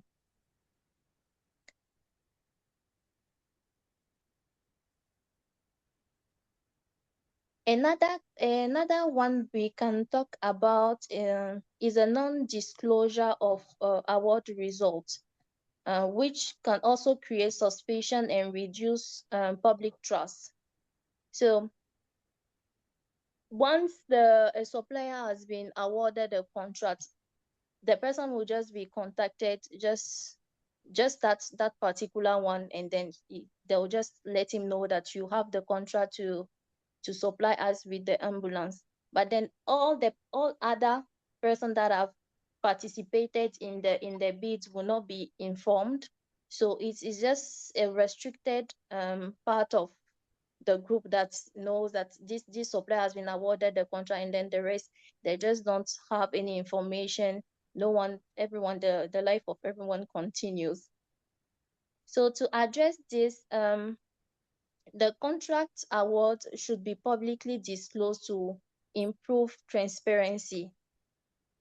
And an additional one we can talk about is the weak legal review of contracts, which may result in missing clauses or legal loopholes. So to address this, we can say that conducting a thorough legal review before signing helps protect both parties. So we don't just sign contracts because you think you've been awarded a contract. When you receive a contract from someone, you're supposed to read. You understand the clause of the contract before you go ahead and sign it. So when doing that, and this is where you can involve third parties. It could be your lawyers, it could be the company having a legal department to review the contract before they go ahead and sign it, so everyone understand what they have to do. From here, we move to the next stage, which is the contract execution. So the contract execution is the stage where the terms and conditions of the contract are being implemented. So it is the point where the supplier delivers the agreed goods and or services the organization to.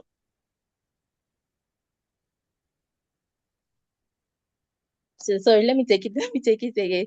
So the contract execution is the stage where the terms and conditions of the contract are implemented.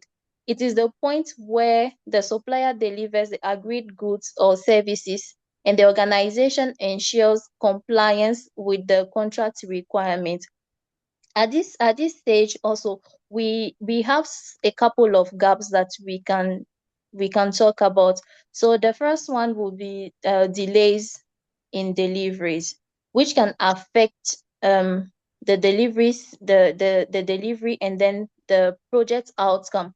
Let's say you're supposed to deliver the goods within the period that was given to you to deliver the ambulances, let's say 6 months, but then you fail to meet the 6 months. It takes you more than that to deliver the ambulances to the hospital.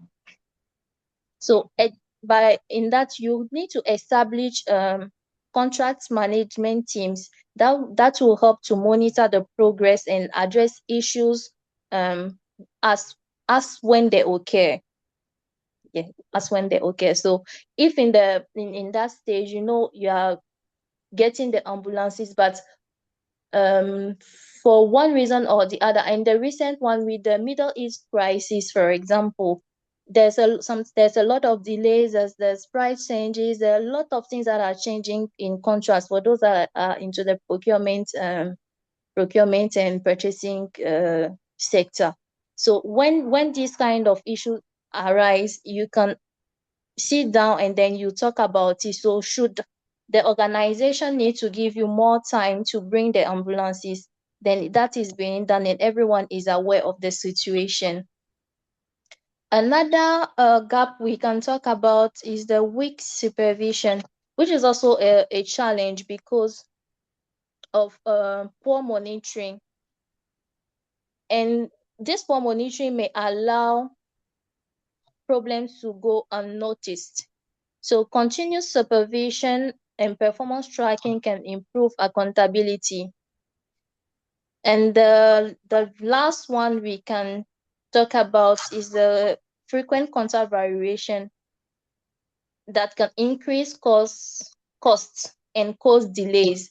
So proper planning at the beginning of the procurement process help minimize unnecessary changes. So in our case study, which is about our ambulances, the selected suppliers, they'll begin by delivering the ambulances according to the agreed specification, the quality standards, the delivery schedule, while the hospital would monitor performance and ensure that the contract is fulfilled successfully. These 3 stages are closely linked because a poor supplier selection process can lead to problems during the contract awards and contract execution. So transparency, accountability, and effective contract management are essential for achieving value for money in the public sector. So from here, my next colleague will continue.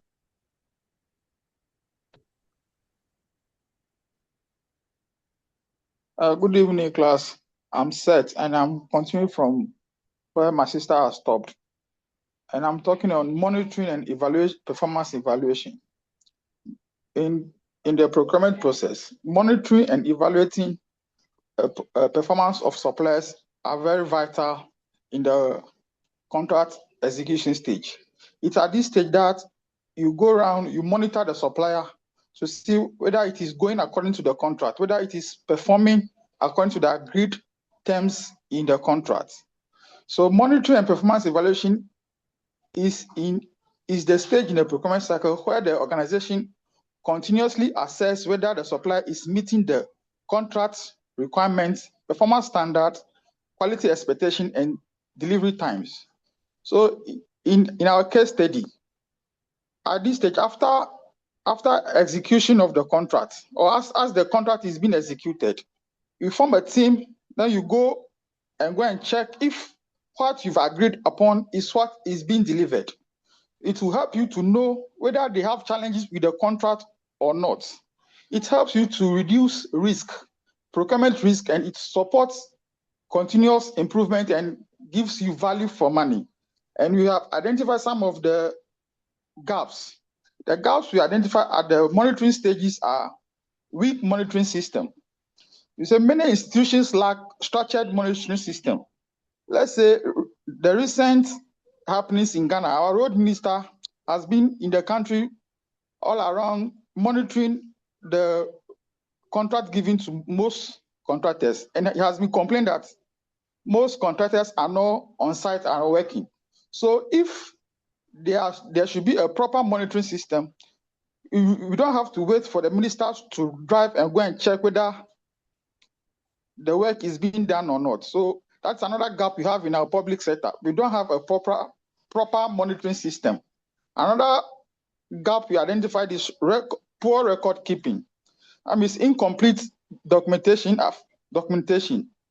As the contract is being executed, we need to have documentation of all the processes during the execution of the contract, so that at the end of the execution of the contract, it can be accountable to the people, because it is resources and monies that we use in signing or we use in doing doing the project. So we should be able to have proper documentation of all processes at every stage of the cycle. We should have documentation on all processes so that we can be able to give a correct account at the end of the contract.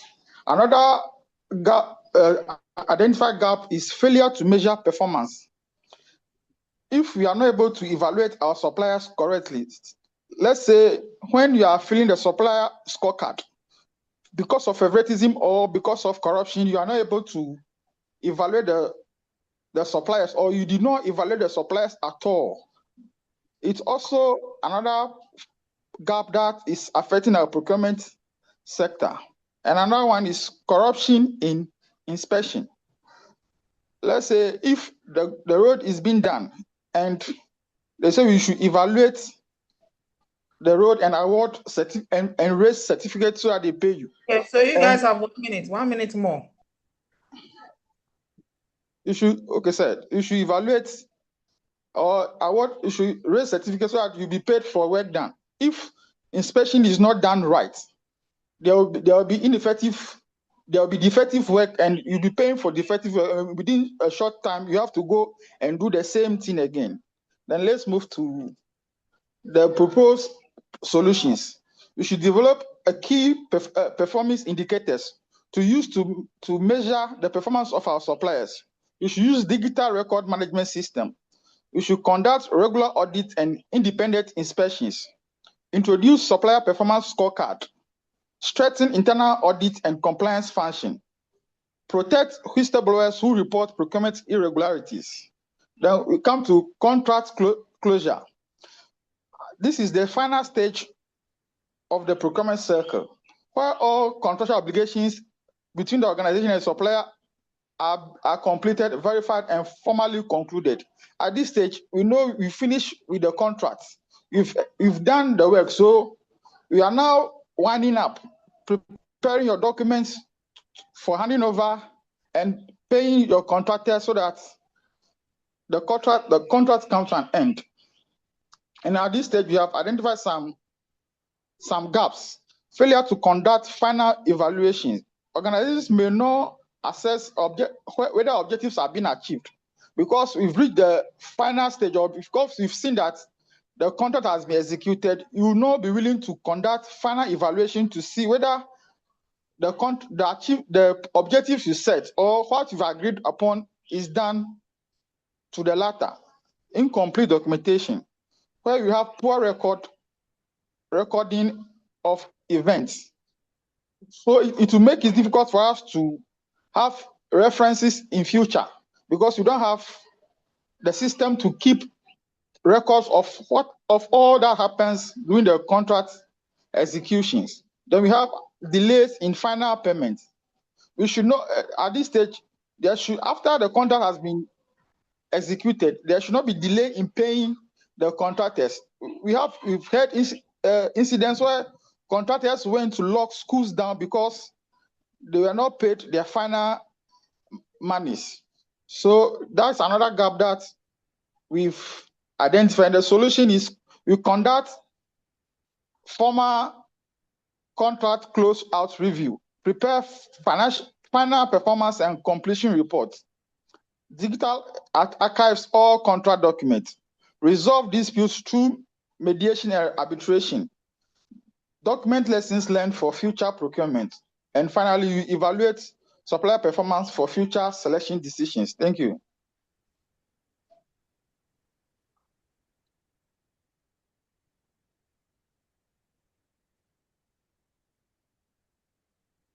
Hello, Richard. Are you done? Disposal of assets. No, At I this think stage, fine. Conclude. at this stage, Conclude.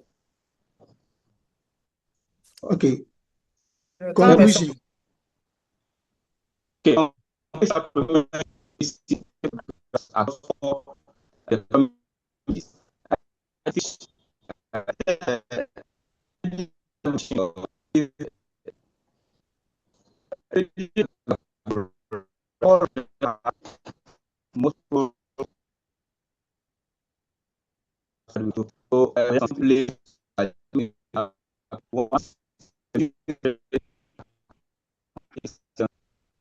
Richard, please, we can't hear you. It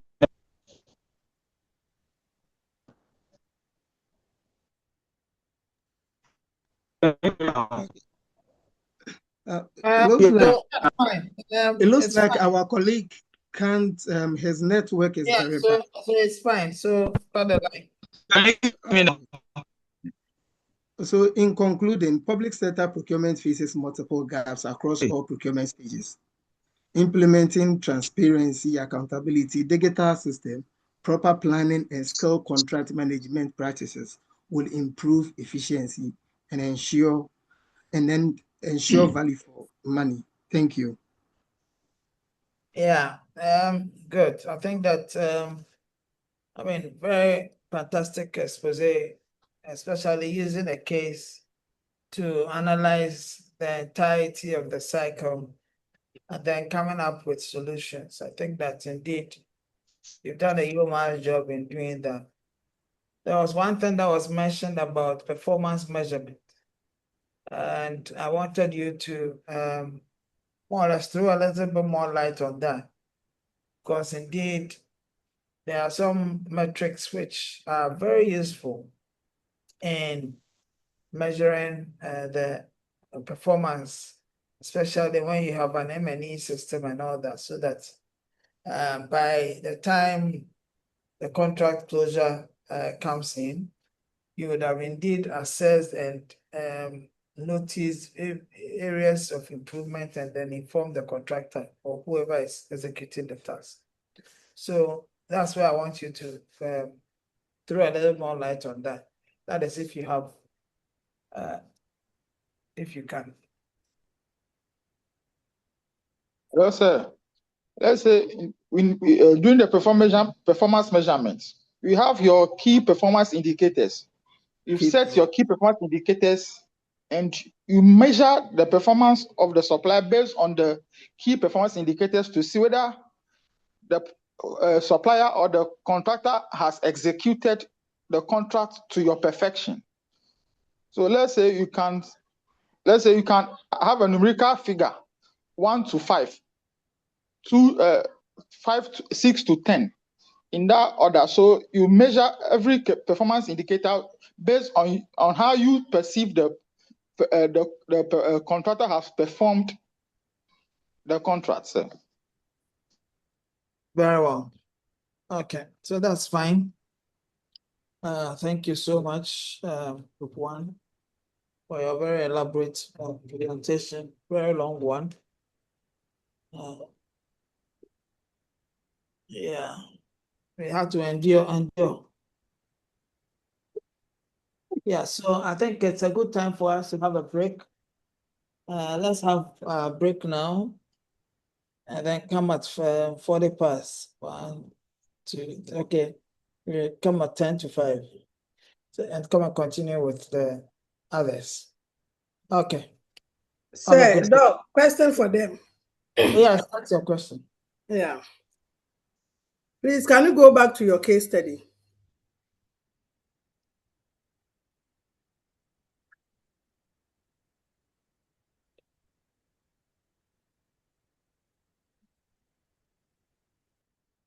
Okay.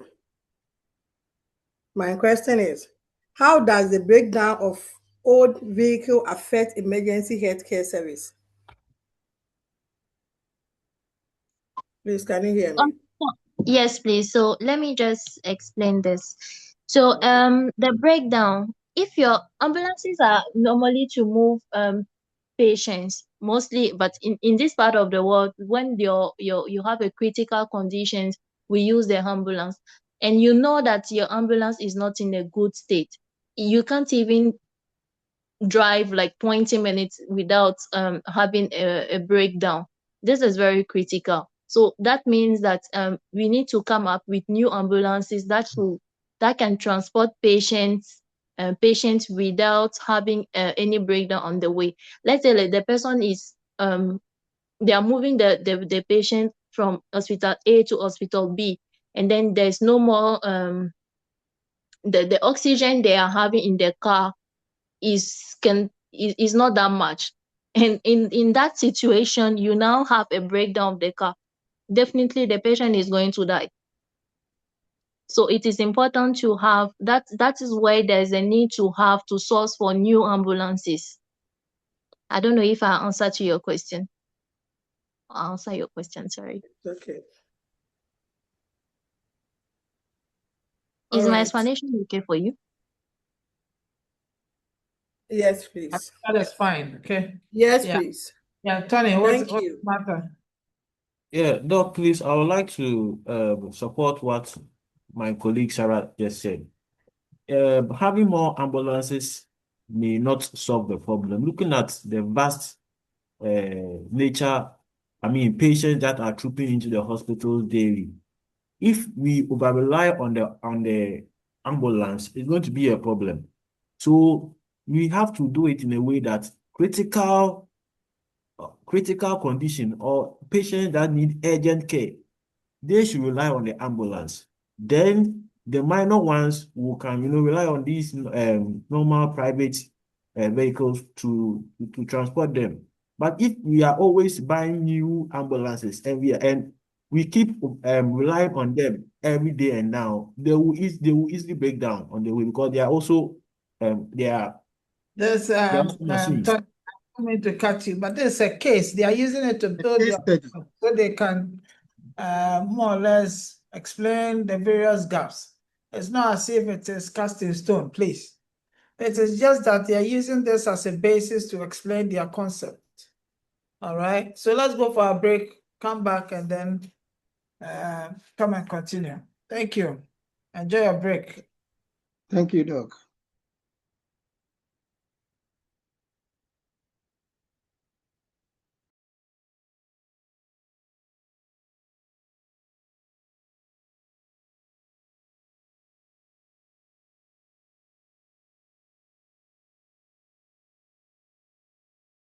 Yes. Okay, so yeah, good evening to all of us.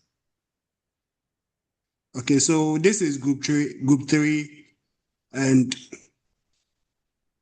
yes, my members are I am American Sabwache. I have Frank Eslifi, Vinolia, Solo, and Jonathan among my group members.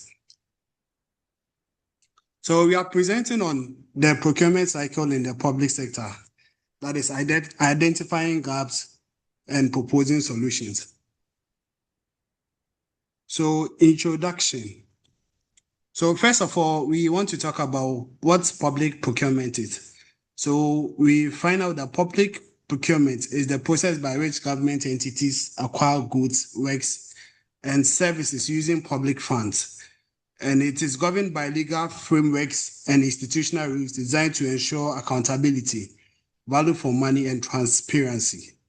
And why does it matter for public procurement? So public procurement accounts for 15 to 30% of GDP in most developing countries. In Ghana, it represents over 40% of government expenditure, making it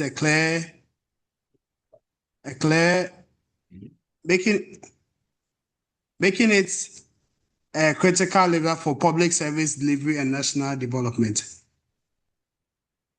So the three stages that we'll be looking at, including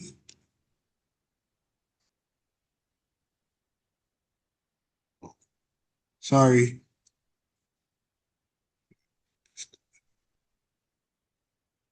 Okay. So we'll be looking at sourcing, execution, and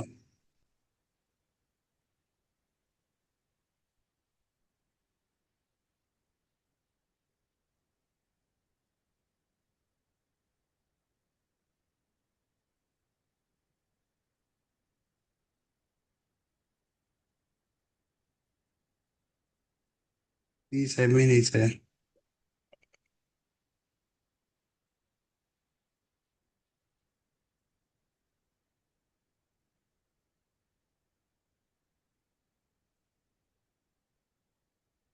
Please, can you see the screen?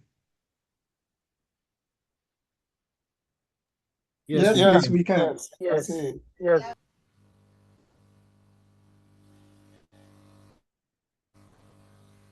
A minute, please.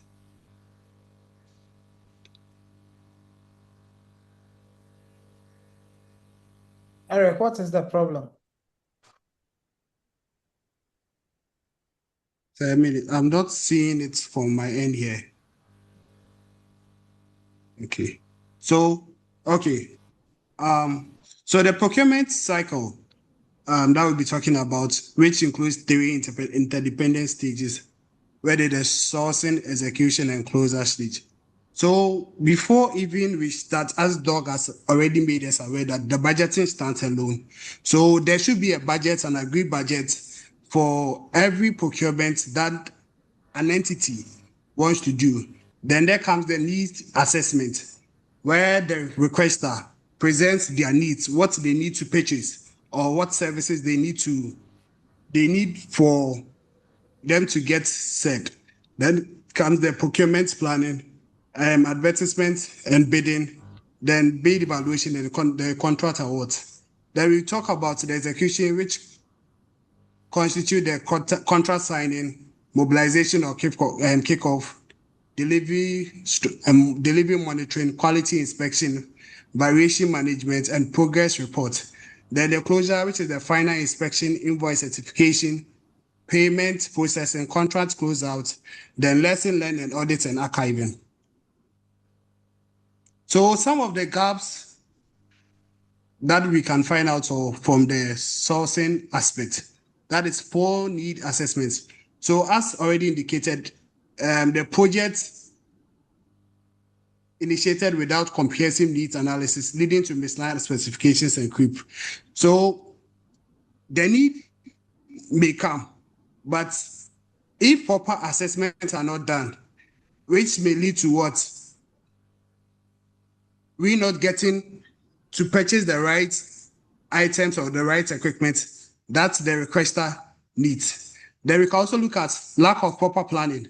That is rush timeline due to late budget approvals and comprehensive bidding periods below legal minimums.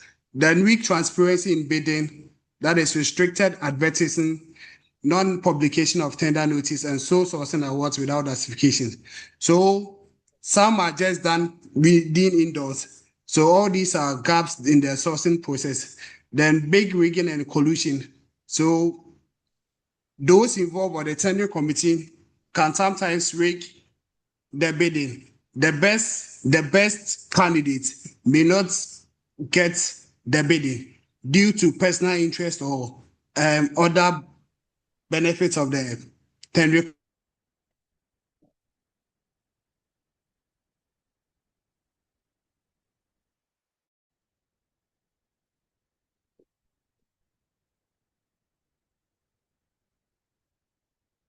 We can talk about political interference in awards. Yes, most of the board chairmen are appointed by political parties. So these normally have influences in public procurement. So some of the proposed solutions that we find out is that we can introduce our mandatory pre-procurement feasibility studies and standardize these templates aligned with national development plans. This can help so that the required needs can be provided for the procurement processes. Then we talk about adopt multi-year procurement plan that is published on government portals with rolling updates and timely budget release mechanism. So there can be plans that we will need this for 1 to 2 years, which we can procure, and as time goes on, we can be updating and also correcting them. Then there should be mandatory publication of all tender notice on EGB platform and enforce open competitive bidding as the default method. And also not just the government portal, but other newspaper, news agencies, online, they can all be published there so that people can bid. Then the best competitive person is given the award for the procurement. Then we can also talk about establishing independent bid to oversight the bidding system. So some people like KPMG can be assigned to ensure that the bidding process is also done. Then enforce conflicts of interest declaration and introduce an independent contract award review board for higher value procurement. So before the contract is even awarded, the board members must be allowed to declare their conflict of interest so that the best decision can be taken. Then we also talk about building evaluation committee capacity through mandatory procurement certifications. So certified people can also be introduced for this. I hand over to my next person to continue, please.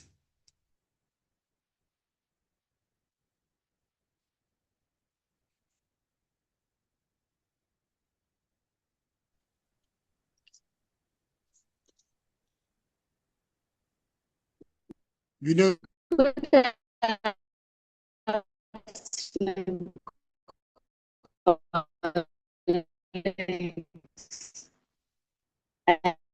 I'm Vinolia and I'm hello. Please can you hear? Hello. Oh, please, we can't hear you properly. Hello. Hi. Hello, please can you hear me? Yes, please. Hello, Yes. please can you hear Yes. me? Can hear Yes. now. Hello. Go ahead, please. Hello. Okay. Vinolia, please go Good ahead. friend. Hello, Doc. Please, I'm talking. Vinolia, please proceed. We can hear you.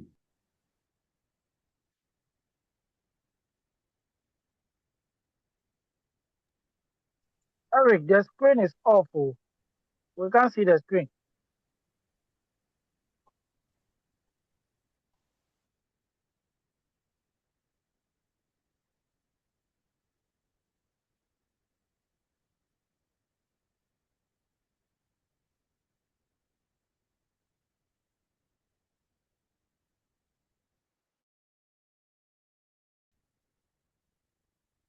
Please, can you see now?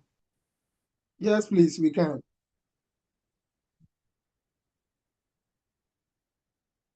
Vinolia, please, are you there?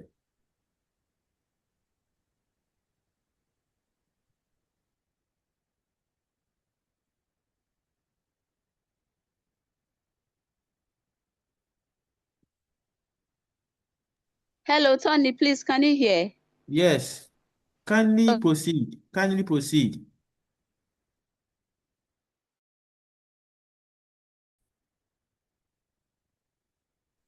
Vinolia, you are wasting a lot of time, please.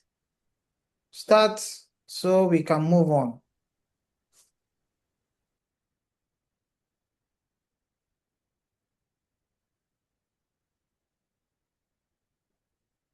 Scenario, can you cover up for her? I'm sure she's having problem with her network.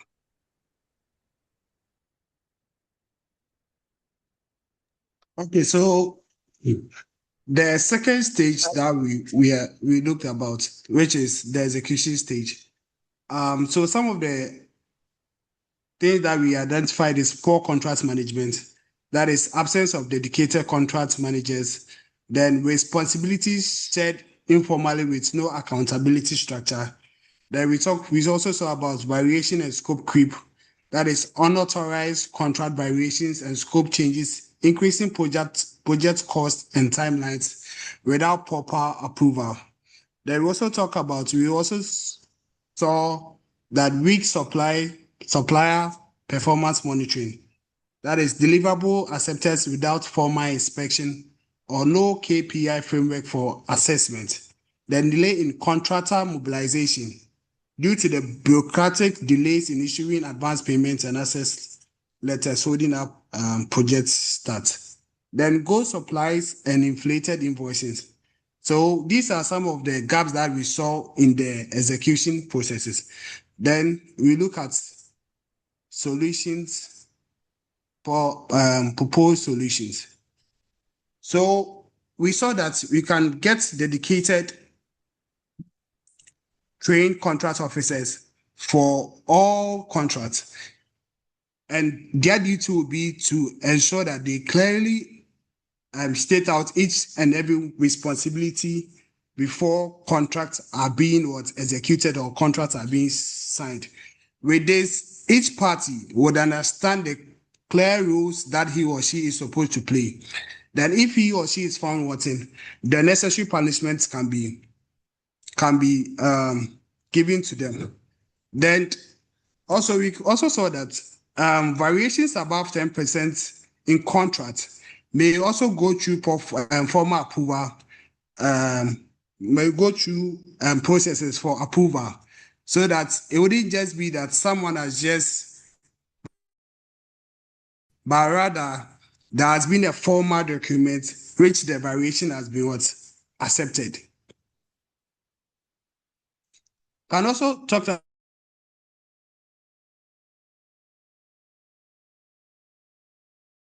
about what introduce monthly, quarterly. Yes, we can be monitoring the procurement process. So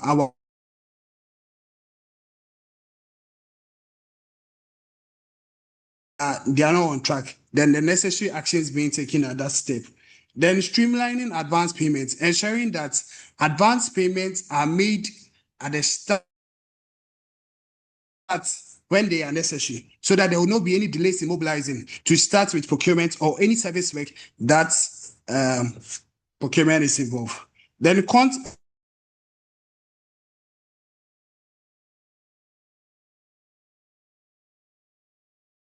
payment is done. This is really important. Do not take just the paperwork signed by the engineers on site, but physical verification are done to ensure that yes, whatever is being receipted is actually what is on ground or what is being paid.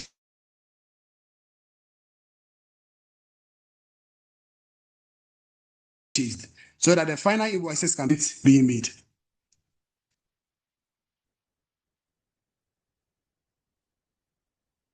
So my other colleague will take the next. Yeah, thank you very much. My name is Jonathan Eliamehu. Group 3, I'm taking that. Yeah, my name is Jonathan Eliamehu. I'm taking for the stage, that's the closure stage of the procurement cycle, where we look at the closure stage being the inspection stage, payment, audit, and archiving. Here, we identify some gaps being delay final payment. In most of the times when contractors raise certificates after their final work, because of some bureaucratic procedures, their payments delay. And it's a gap we have identified. And then we've also realized that most institutions have absent lesson learned processes where no structured post-project review is made, when institutional knowledge at times is lost due to past mistakes. And then weak audit coverage. In most of the cases, audit staffs are understaffed. So institutions or entities awarding those contracts do not have enough audit teams in order to audit the process. And then inadequate archiving. The paperwork in most institutions are too much. And for that matter, adequate measures are not taken in order to protect the documents that are being used. In that sense, sometimes they get damaged, and anytime, sometimes such documents are being needed, they are not found.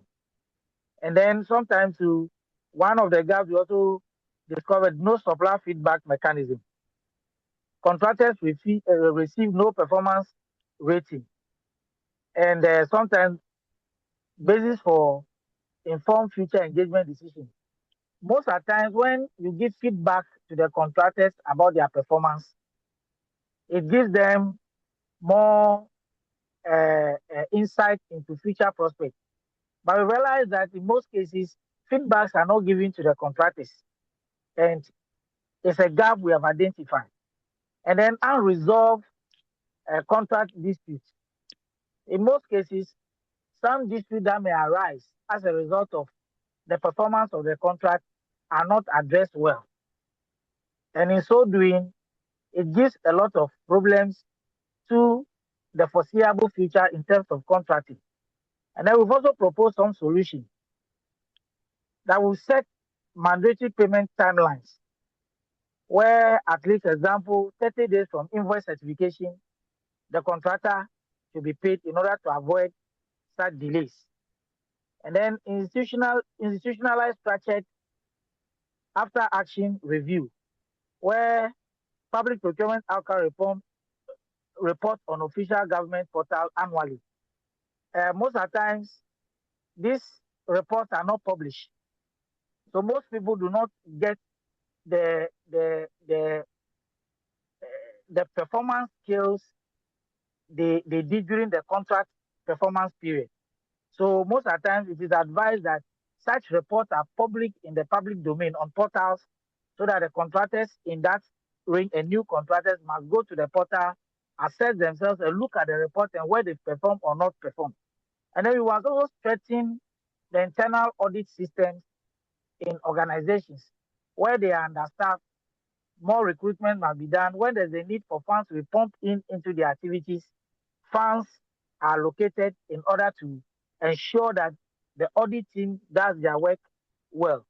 And then we also propose that with the archiving, the challenges in the archiving, the system being digitized, so that we use EGP platforms where the documents will be stored or will be done electronically so that there cannot be a loss in documents.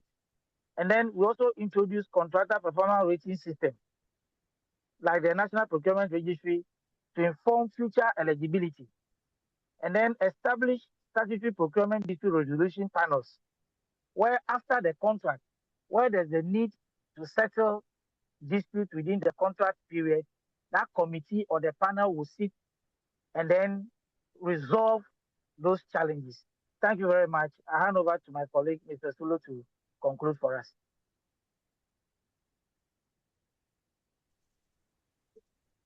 Share the screen. Hello. The next slide. Yeah, hello. My name is Prempeh Sifi. I'm with group 3. I'm here to conclude the presentation. Yeah, first of all, we need to digitalize end-to-end. That's full adaptation of government, EGP, that's electronic government procurement. Example, Ghana, GANEPS, across all MMDs to enforce transparency, reduce human interference, and create auditable trace across 3 procurement stages. 2, professionalize procurement, mandate CIP or JIMPA certification for all procurement officers above grade 7, establish independence evaluation and oversight panels for procurement above defined thresholds. Then 3, we strengthen accountability. Reforms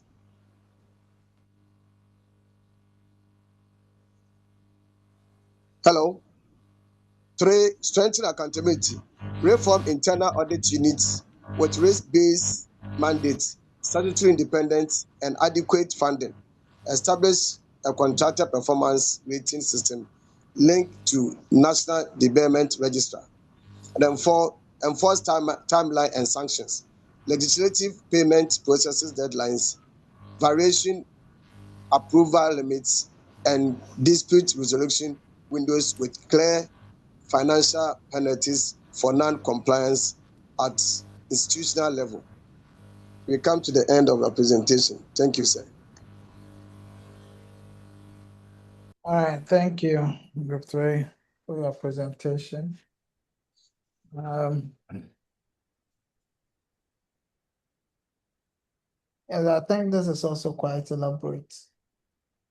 Indeed, given various gaps, shown various solutions, but I was wondering, you see, when you were looking at the gaps, there were some citations, but for solutions, there were no citations, and that kept me wondering. If you can go to where you have the gaps and then solutions.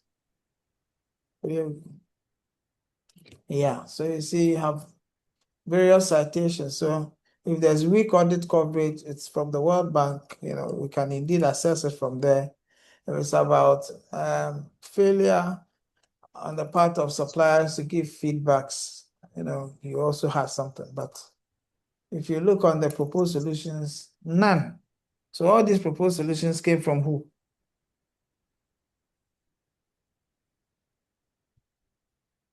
Group 3.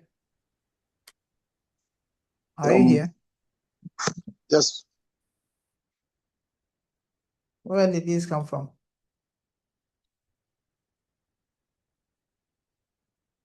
So that's why it is important to cite them as well. Okay, so that at least if you look at institutionalized structures after action review, for instance, then we know that here was from who is saying okay? No, we are saying noted on the corrections you are, the indications No, you are making. I heard someone saying okay, and I thought it was someone whose voice got lost in the middle somewhere, and finally has come around to say okay. All right. Yeah, any other questions for them?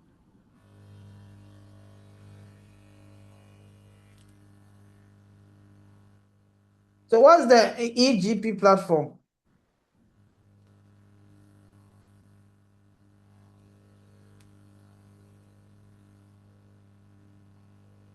Group 3.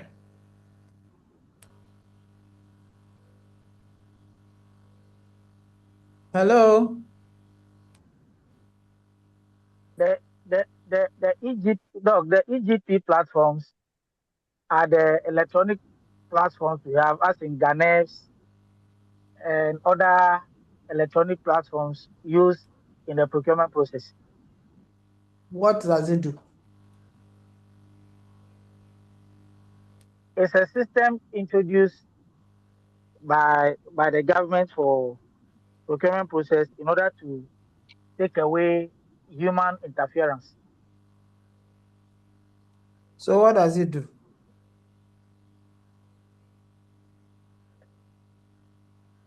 It streamlines the procurement process, monitor,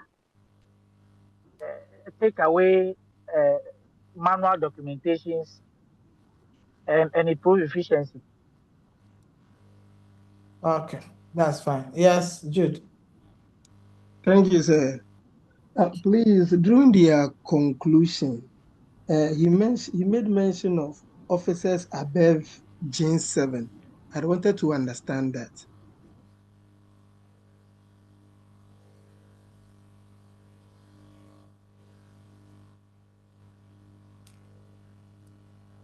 Last week, are you here?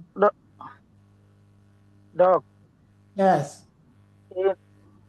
In most cases, like my place, for instance, where I work at the training college, we have grades in terms of the ranking. So there are grades where either you are a senior procurement officer, principal procurement officer, or chief procurement officer based on the grades. So the indication here is that based on the grade we have indicated, there should be certification for such individuals who are within that category to have certification, as in CISM, SIPs, or what have you certifications in order to partake or be in charge of the procurement processes. So that is all about that grade issue. Yes, the other Jude. Thank you, Doc. So I hear of most of the tendering must be, that is as part of the proposed solutions, that the tendering must go through competitive bidding. I just wanted to chip in that we, as part of the Public Procurement Act 663 as amended, it's not everything an entity wants to procure that will go through the national competitive tendering. There are some things that will not be able to go there because of the value.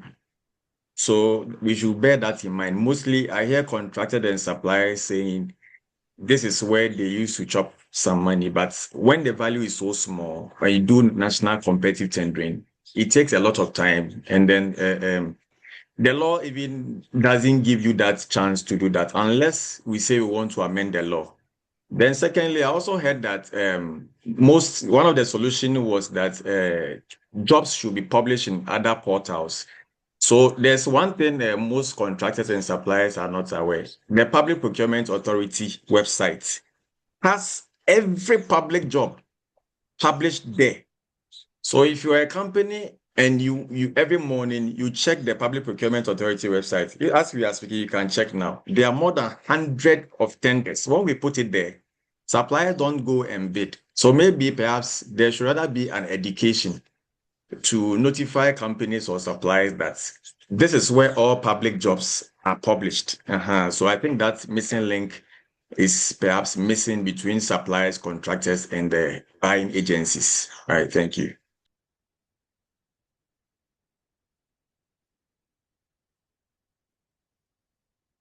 Yeah, so thank you, Jude. I think that's quite a good expose. Yeah, so that's fine. Let's go to the next group.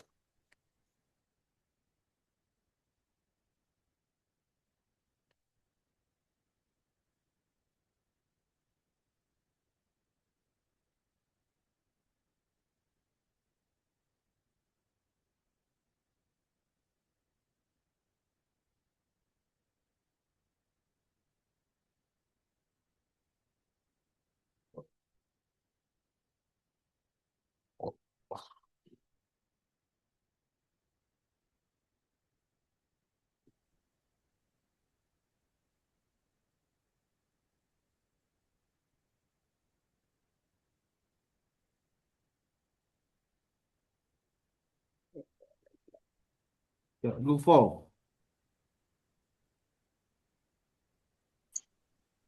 Yeah, we are ready. We are ready. So, thank you. Let me start my video sharing. Okay. Actually, I can't see myself, but I hope I'm on the screen. So, thank you. This is Group 4. I will be presenting as well on the procurement cycle, the gaps in Ghana's public sector. So, the next stage is where we have our members present. Please let's go to the next stage. The next slide. Yes, so as part of the Group 4 membership, we have Charles Owusu Apia Jr., we have Amina Haruna, Stephen Tete, Anthony Miles Kuma, and then myself, Judas Etufo. Doc, before we proceed, Charles has really contributed to this presentation. Unfortunately, he's not well. I think he's somewhere in the hospital. He can't join us today. Unfortunately, that is the situation. That is Charles Owusu Apia. And for that matter, the rest of us will carry on the mantle. The next slide, please. So this should be coming from your course rep, who should come with something in hand, not just by word of mouth, okay? Because Right. this is a continuous assessment project that you're doing. So if by chance somebody is unable to come, that person is supposed to notify the lecturer. So I'll give him 0 because he should have told us. And course rep should have alerted us. That's why I have asked you to come back with the names so we know. Because all these presentations will be shared with me. So I note what names are present and those who are not present. Okay. And those who are not present, they will have to come back and do the course again. I don't know what to give them. So go ahead. Okay. Thank you, Doc. Actually, it was with us for yesterday, even yesterday evening until today. So All that we are I'll saying proceed. is English. Go ahead with your Yes. presentation, please. Yes, Doc. Thank you. So, with our presentation outline, we have the introduction, we have the sourcing stage, execution, we have the closure, the cross-cutting issues, and then the conclusion. Next slide, please. Yes. So, to begin with, when we talk of the procurement cycle, as the name suggests, it's a cycle. It begins always from somewhere and then ends somewhere. The essence of the cycle is that everything that we go through in the acquisition of our goods, works, and services, we learn from it. Whether there are challenges, there are things that need to be improved upon, or there are things that we need to keep as a best practice, helps us in our next procurement or in our next tendering. So basically, this is the procurement cycle, which has its various stages. And when we talk of the procurement cycle, it's basically with this public sector, it's basically about the acquisition of goods, works, and services, either wholly or partially with public funds. Please move to the next slide for me.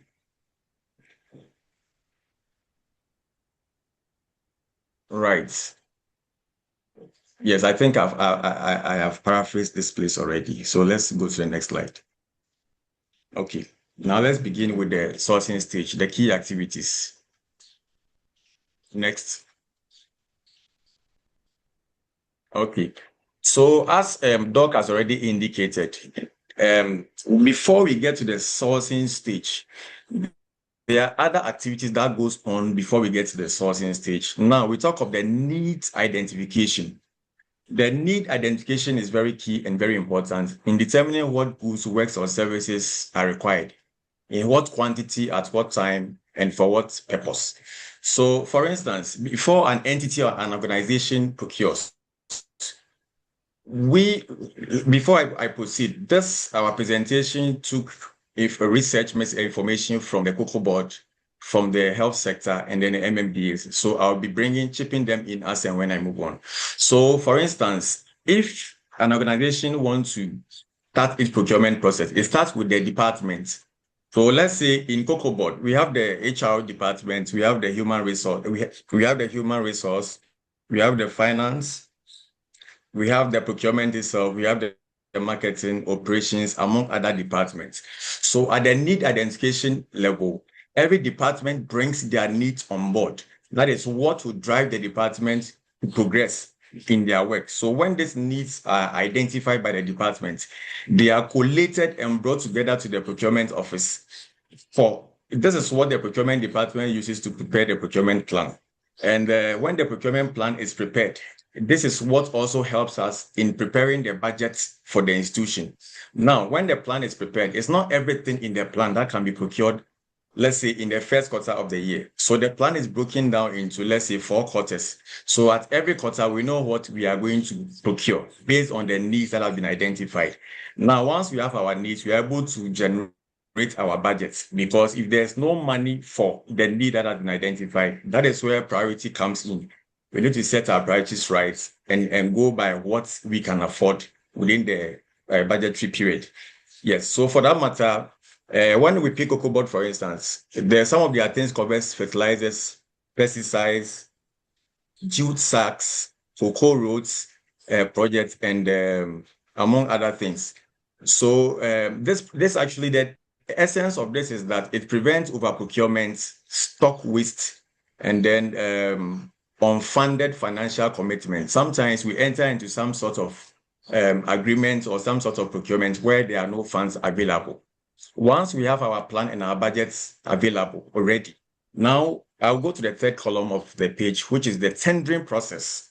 So with the tendering process, we say this is a formal mechanism to invite, receive, and evaluate bids from potential suppliers. Now, at this stage, we prepare what we call the tender document, be it national competitive tendering, price quotation, sole source, whatever it is. We prepare our tender document. This is where we put in our specifications, our criteria for evaluation and all that.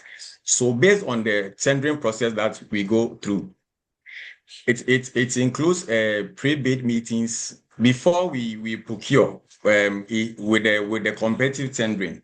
We invite the companies, brief them on exactly what the documentation that they are having, that is the tender document, is expected of them. So this gives clarity to every contractor what is expected of them from the tendering process. This is actually mandated by the Public Procurement Act and also as a matter of best practice. Now, through the tendering process, this is where we go through, we receive bids, and then bids are evaluated. At the evaluation stage, this is where we talk of supplier selection, because when we do tendering, some companies submit their bids, or for that matter, their tenders, or their offers, and that is what is used to evaluate them to get the best out of the lot. So based on this, we are able to select a supplier. Here at the selection column, which is the middle one, we talk of identifying,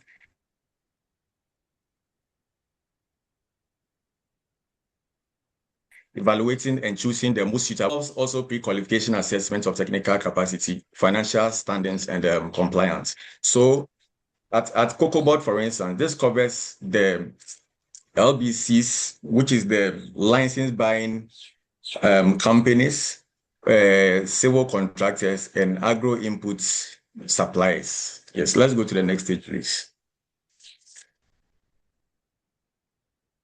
Right. So at this stage, we are trying to identify some gaps at the first level of the sourcing that we are talking about. When it comes to the needs assessment, there's always a misalignment between procurement planning and financial liquidity.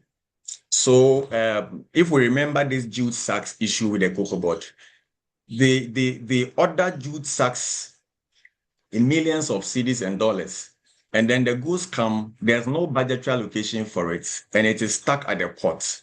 And every year on year, they keep ordering for jute sacks, whilst the previous ones have not even been able to clear the port.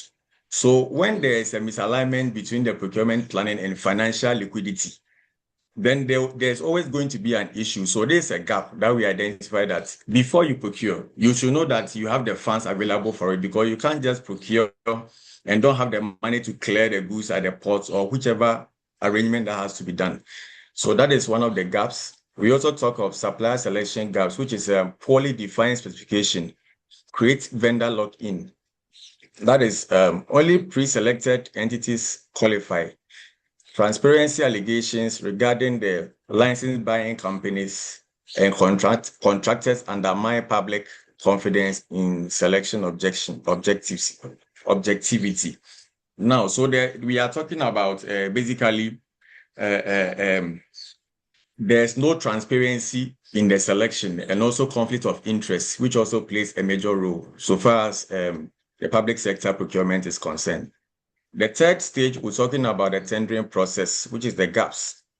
So we said the liquidity crisis deters suppliers from participating, limiting competition to high-cost vendors. Yes. So because of a bad track record, we do not have a good track record. And based on that, when we even publish tenders will not want to participate because when you procure from them or when you engage them, you do not pay on time.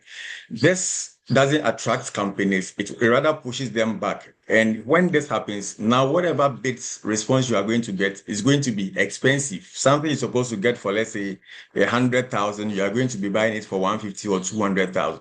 So the liquidity crisis is an issue. Once it's not budgeted for, there's no funds available. We don't go in for it. So it's a challenge that we have identified as a team. The next slide, please. Okay, so we have our proposed solution here. For the needs assessment, we said there should be an implementation of a structured needs analysis involving end users, technical departments, and finance to ensure procurement is demand-driven and fully funded. Yes, sometimes it's just like our normal life. There's what we call the impulse buy. Once you don't have a need identified and planned for, anything at all you see when you visit the mall, you buy. This our private life normally is translated into our public spaces, whereby sometimes the thing is not planned for. We've not budgeted for, but once we see something, we just want to go in for. So what we are saying here is that we should implement a structured need analysis involving the user end. So before you prepare your procurement plan with the needs assessment, you have to involve the user department and understand why they need those items and the criticality of it. Now, secondly, we talk of standardized supplier selection. We say adapt objective criteria-based evaluation frameworks with independent oversight to eliminate bias and political interference. So that is to say, for instance, if there is a standard way that everything that we do it on the Ghana electronic procurement systems, this becomes difficult. It would not eliminate the interference totally, but it reduces it to a very large extent because once everything is being done on the electronic system, it's visible for everybody to see what is going on the system at every stage of the tendering process. Now we talk of digitizing the system. This is basically a link up to the second point. So we encourage that the system should be digitized with the use of the GANEPS and then the GIFMIS. The GIFMIS is the Ghana Integrated Financial Management Information Systems. Exactly. And then we talk of enforcing commitment controls. Recently, we've been hearing of from the Minister for Finance, commitment authorization. We see this as a very good control measure because most public institutions are committing government to projects which they do not have the funds available. So now what the system is trying to do, which we are encouraging that it should be enforced, that before any government agency procures, you write to the Ministry of Finance. They are the financiers. They will be able to tell whether this project you want to undertake, they are giving you clearance to proceed, meaning there will be funds available to execute the project. So the commitment controls, such as the commitment authorization by the Ministry of Finance, is a prudent measure which needs to be encouraged. Then we talk of independent tender audit. Basically, there's the Auditor General that does their let me say, external auditing. Sometimes also we encourage that places like, we encourage that there are sometimes private auditing that should go on beyond the internal audit measures to come up and ascertain some weaknesses in our system. Yeah. Next slide. At this stage, I'll end here and let my colleague Amina continue from the contract execution stage. Thank you. All right. Good evening, everyone. I'm Haruna Amina, and I'm presenting on the execution stage. So next slide, please. So with the execution stage, let's have a brief overview of how it works. So the execution stage is simply everything that happens after a contract has been signed, and from the supplier, from when the supplier starts works, all the way to when goods and services are delivered and accepted. This is the stage where the real test actually happens. So you can have a perfect contract on paper, but if nobody is watching or there's no proper monitoring of what the supplier actually does, things will definitely fall apart. So we all know that the government of Ghana spent between 12 and 20% of their GDP on public procurement. So when executions goes wrong, the cost of the taxpayers is so big on the citizen. And we witnessed this in 2022 to 2024, where we had a huge number of tax being placed on several commodities and transport, telecommunications, and others. So let's go to the key activities in the execution stage. So number one, we have the contract award.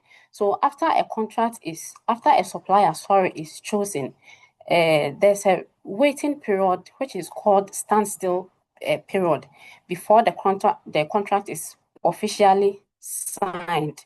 So this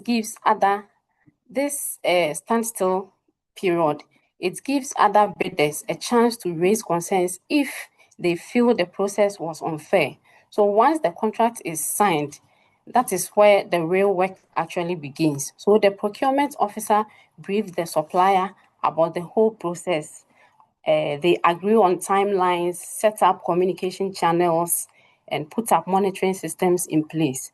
So if these steps are skipped or they are rushed, it will result into confusion and eventually grow into a much bigger problem later on.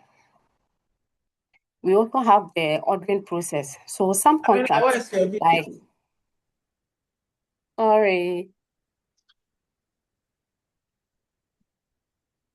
So please, are you seeing me? You are live and colored. I mean, you are live and colored. All right. So number two, which is the ordering processing. So some contracts for medicines, office supplies, or computers are not a one-time kind of purchases. So different government department place separate orders under the same master contract over time. And the problem here is that when each department does this procuring on their own, it's with different systems and coordination, it creates confusion. It also brings duplicate orders and unnecessary costs.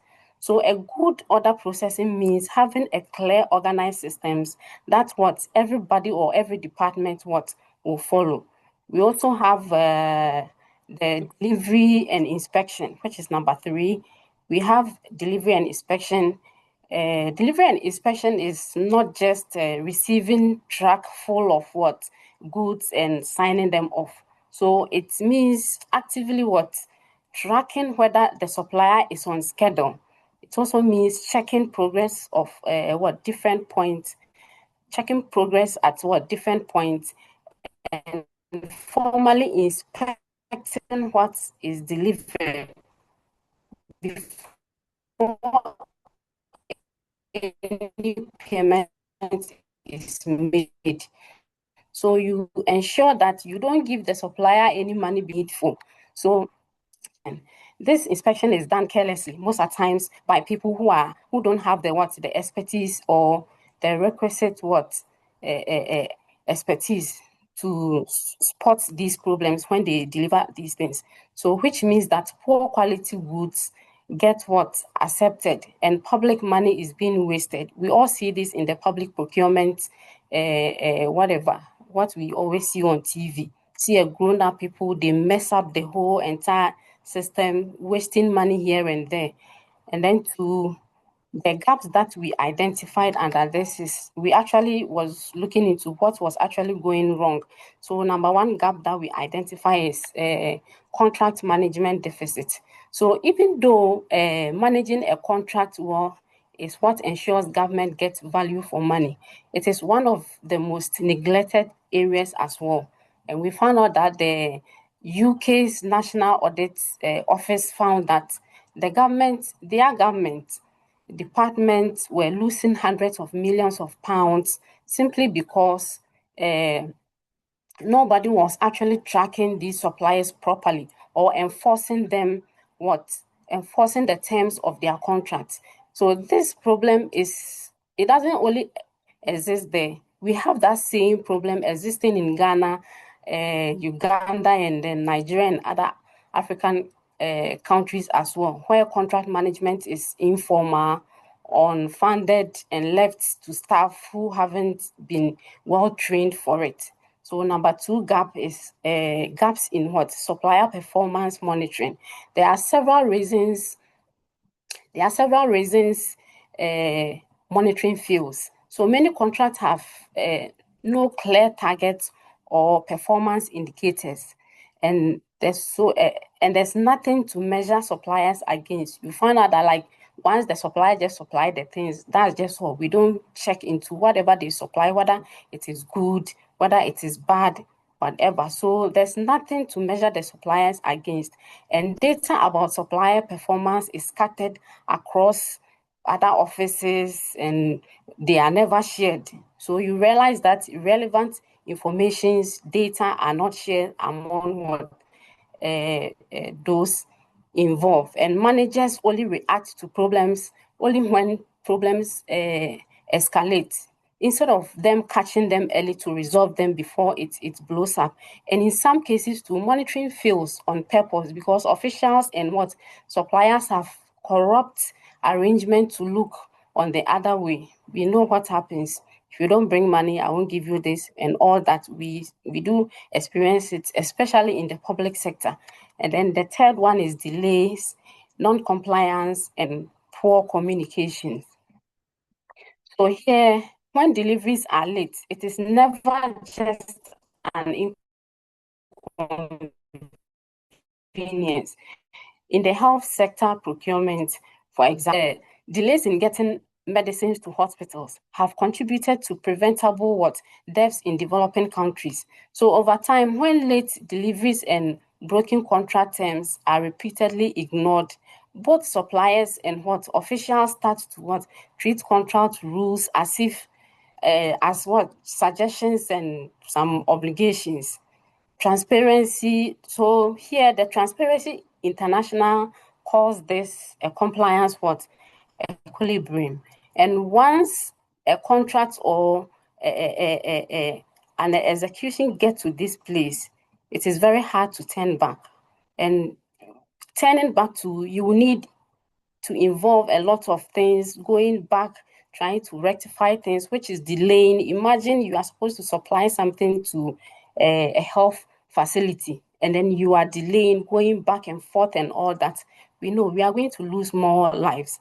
So it's also one of the gaps that we identify. And the fourth one here is risks in delivery, inspections, and acceptance. So when inspection is weak, dishonest suppliers can deliver goods that were never ordered, or they swap quality items for cheaper ones, or they deliver nothing at all and still get paid. And we see this at the public sector all the time. Things that were supposed to be supplied are not supplied. They would rather bring cheaper ones. During evaluation, they will bring quality things. You hold them, you see that, oh yes, this thing is really, really good. But when they deliver, they bring out the inferior ones, which is cheaper, and then which cannot even be used for its purpose. And yet they go ahead and they get paid. So a typical example, like when COVID-19 showed up, it shows us how dangerous it is when governments have no backup suppliers or emergency stockpiles. Like when COVID-19 was up, we also have, the whole hospital, we needed staff and staff, medications and all that. So if they didn't stock up piles or they didn't do their things in order for them to get emergency supplies and other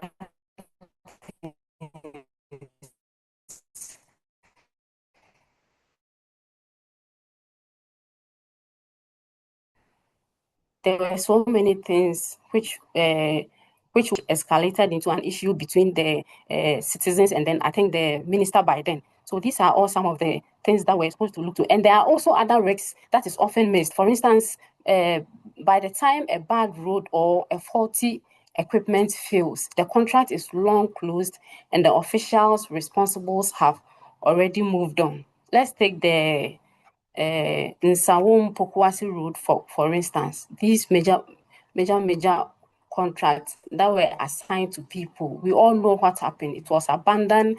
People were, traders were having issues. It was creating sicknesses because of the dust. It was causing accidents. Residents were not comfortable. Yet, the place has already been scattered and there's nothing being done on the road. Until recently, we saw some improvement. So we propose some solutions or recommendations. And number one solution is a mandatory contract management plans. Next slide, please. Yes. Okay. Mandatory contract management plans. So every major contract must have or not informal. This plan should clearly state what targets the supplier must meet or how often they report. It should also state what happens if things go wrong and who is responsible for what. Solution 2, professionalized contract management. So right now, contract management is often handed to whoever is available and favored, not who is qualified. This is to be changed by providing proper training and creating recognized career paths and aligning standards with professional bodies like SIPs. Also, managing a contract should be seen as a skilled job. You shouldn't just give it to anybody. People should be well qualified to handle every position that they have 2 minutes more, please. Want to go into.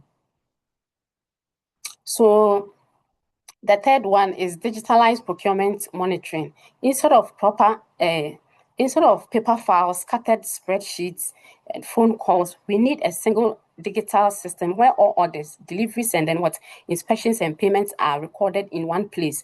So this makes it easy to see what is happening at any point, spot problem early, and also have a clear audit trail that can never be tempered with. The fourth one is strengthen inspection capacity. So inspecting should be done by people who actually know what they are looking for.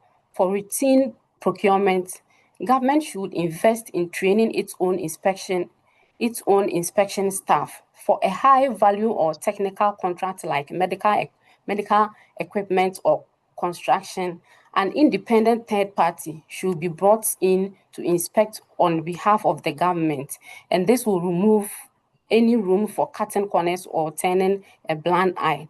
And lastly, national supplier performance database. So at this moment, a supplier can fail to deliver in one ministry and faces no real consequences.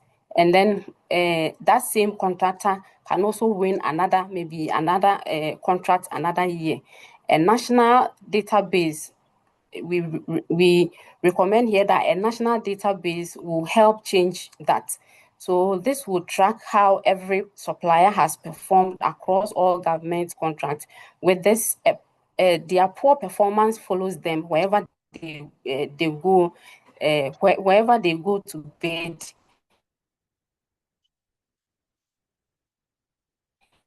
And the good supplier are also recognized and are rewarded. Our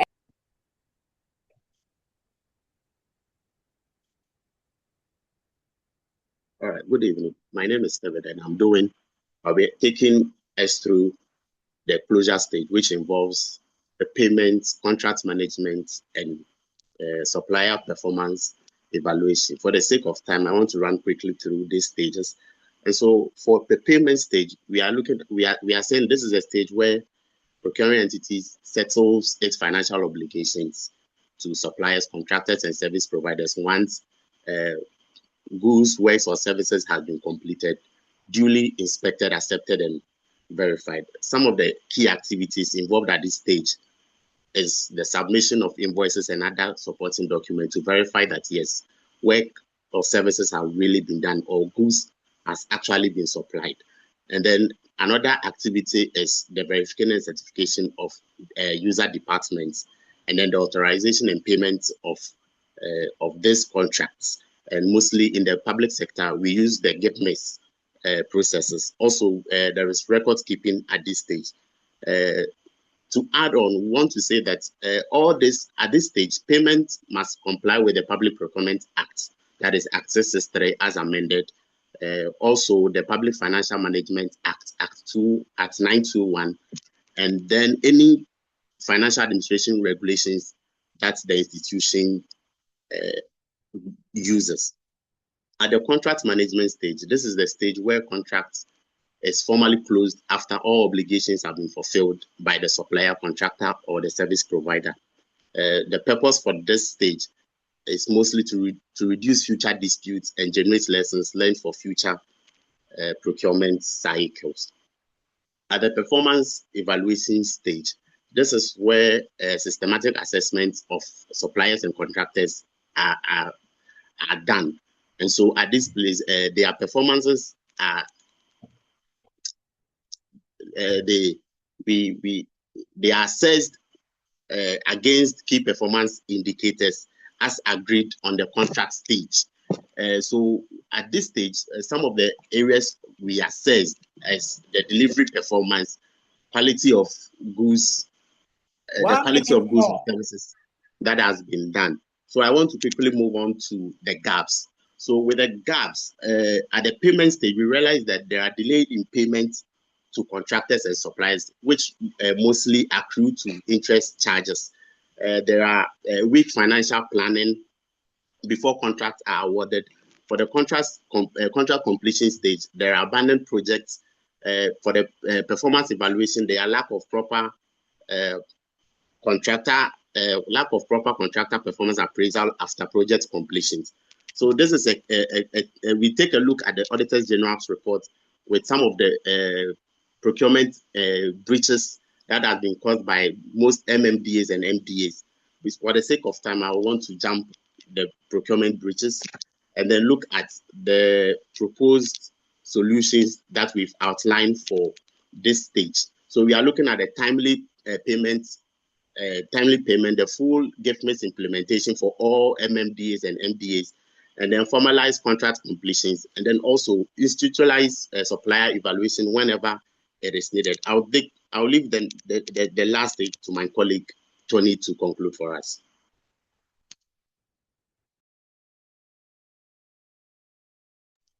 Thank you Tony. very much. Ladies and gentlemen, we have taken you through the 3 stages of the fulfillment cycle, the sourcing, execution, and closure. We've also examined the gaps across multiple public sector institutions in Ghana, so from the Cocoa Board to Metropolitan, and then also drawing evidence from the Auditor General owns reports. What we have found is not surprising, but it is urgent. The procurement failures in Ghana are not accidental. They are systemic, and they are structural, and they are also costly. The 49.2 billion in unpaid certificates, the 884 million is in avoidable interest charges, the 188 project delayed or abandoned. These are not just statistics. They represent schools not built, goals not completed, medicines not delivered, and public trust not earned. So, but we have also shown that solutions exist.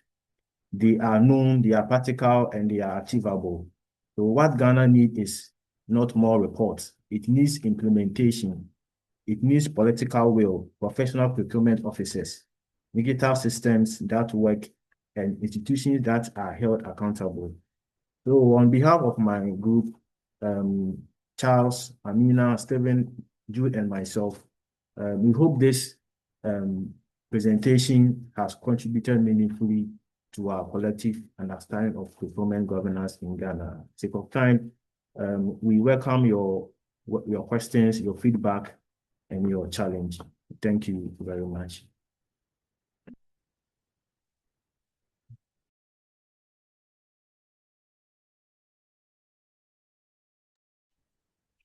Right. So, do we have any questions for them? I'm saying that indeed it was quite a detailed one. I mean, various explanations that you gave were good. Indeed, go to the third slide.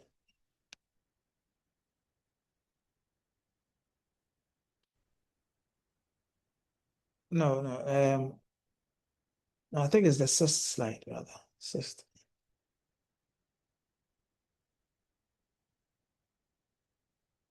So the next one.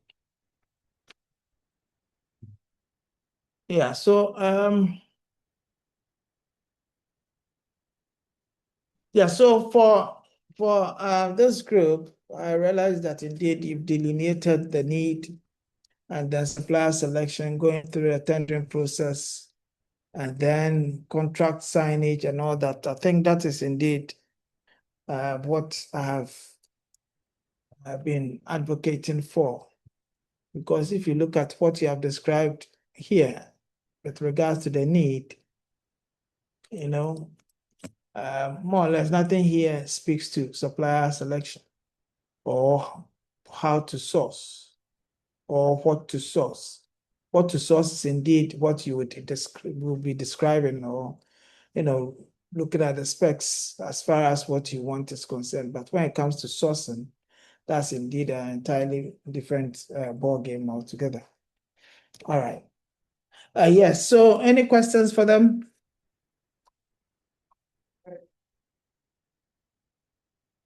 So go to the slide where Amina was indeed sharing her thoughts. I have one question there.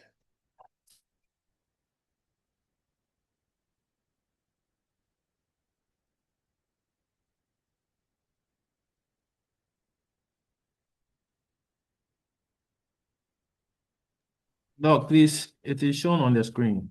Yeah, next slide.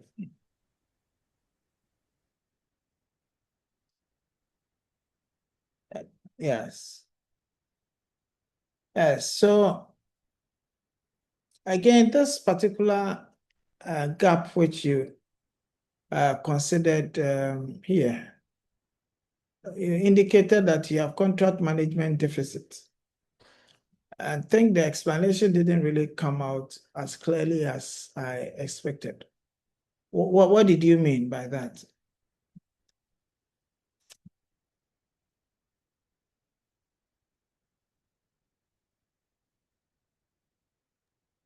Yeah, Doc. Well, let me come in here. Where is she? So, she's having her own challenges with the network as well. So, Doc, so with the contract management deficit, you see, most of the time when we give contracts, we issue the contracts, the contract is supposed to be executed. There is no proper plan, as in a proper team in place to manage the contract to the end. That is why recently we saw the roads minister lamenting overroad contracts awarded and yet contract not executed. So we are talking about that aspect. Having deficit it means it's not been invested well into. And for that matter, we need to pay attention to that area to get contracts executed to fruition. I think it has to do with how our laws are structured. Yeah, so when there is failure to carry out a project, having collected mobilization, what happens? I think that there's no expedition in dealing with that. So I'm been advocating that any road contract should be given to people or should be given to contractors through the Ministry of Defense or should be given by the Ghana Armed Forces. They should contract people to execute our projects so that indeed when you are unable to execute, you come and collect our mobilization and you fail to execute, then they would prescribe what it is that they should indeed do as far as that is concerned. Before you picked up the contract, you read what is in there. If you think you can execute, then you go ahead, and if you think you cannot, then you just leave it, don't touch any money, and that is it. Because I think that our contractors are getting too comfortable with some of these things, especially now that it's even raining. You know, it is so disastrous. And sometimes I feel that it is so intentional and so horrendous for human beings to behave that way, treating other human beings as if they are nothing. That is so bad. So bad. Typical is the Agyeman and Sawam Road. It is something else. It is as if everybody who indeed plies that road has no common sense. Why? Because if you look at how it is being executed, sometimes you just ask yourself, so why? Why are people treating commuters this way? But that is indeed just by the way. So yes, let's move on. Yeah, so are there any other questions with regards to this? All right, so that's Doc, fine. so Yes. Doc, the Ministry of Defense you mentioned, are you suggesting a martial court system for road construction I'm not talking about companies? martial courts. I'm just saying that, you see, in our country, we get too comfortable because we think the laws takes a lot of time before it can bite. By that time, the person, even if the person dies, what happens? The person would have squandered everything and gone. It takes a long time, and I'm saying that is why a lot of these things happen, because he knows that, okay, even if you go to court, it can take about 3, 4, 5 years before anything can happen. By that time, probably a new government may have come in and those things, that one. But if you indeed get to the Ministry of Defense, you go, you meet military people, they are there, they have done their need assessment. They are looking for suppliers. Supplier selection, you have been selected. You go there, you go and take their mobilization. Bondog. And after the few months, when they come in and they inspect and they realize that indeed you have not done the work, you would even do the work. You will do it. You will do it. Sir, Doc, if it is only court martial now, the martial that I'm not will. talking about, I'm not mentioning court martial, please. No, but I'm saying that if that is what will save us, then so be it. Because we are so tired in this country where people take money, it has become the norm of the day. They take money, they don't do the work, and we as citizens, we are suffering. So if that would be the only solution for us, we are in for it. Anyway, so let's look at the next. Jude, what is your problem? Doug, it's okay. You've already said all. Move on. The last group, please share your slides. Good evening. Okay, so this is group 2. My name is Rosita and I'm starting the presentation. These are my colleagues, Daniel, Rebecca, Emmanuel, and Reginald. So, Tony, next slide, please.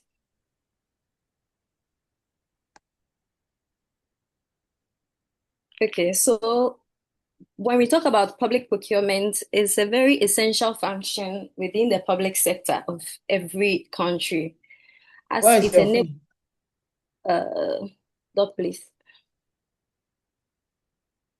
I have turned it on. Okay, so it enables governments and public institutions to acquire goods, services, and works. that is needed to deliver services to citizens. And given that public funds are involved, the key objectives of public procurement are transparency. It includes transparency. They should be conducted in a manner that it's accountable and fair and also provide value for money. These principles are key as it helps ensure that public resources are used efficiently and in the best interest of shareholders. To achieve these objectives, procurement activities follow a structured process that is known as the procurement cycle. That is what we are going to talk more about in the subsequent slides. The procurement cycle, this refers to, Tony, okay. It can be explained as all the steps. It's an all-encompassing steps that guides organizations on the needs identification and service acquisition, like all through the whole process from the identification of needs through to completion of the contract. And the procurement cycle, they consist of the three main stages, sourcing, execution, and then closure. Next slide. Okay. So the first stage is sourcing. This stage is focused on when the organization starts identifying needs. Then planning procurement activities. This stage can be also known as when the organizations ask what they need. That is the need identification, why, whom they should source it from, whom they should give it out to, and then the decisions that are made at this stage are very important because it can influence the entire procurement process. That is the sourcing stage. The next stage is the execution stage.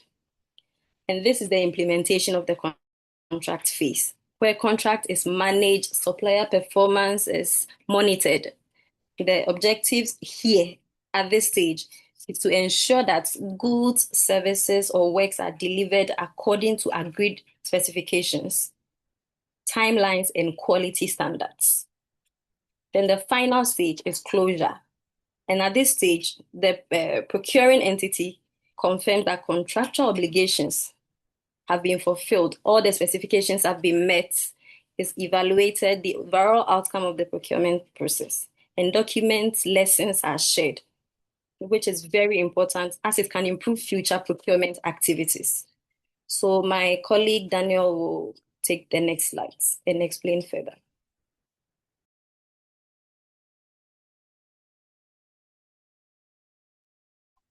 Hello, good evening. Rosita, thank you.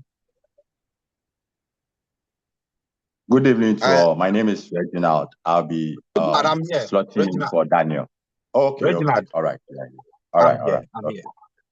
here. Sorry, my network was initially bad, so Reginald was going to take my battery. It's a little better now, so I'll do so.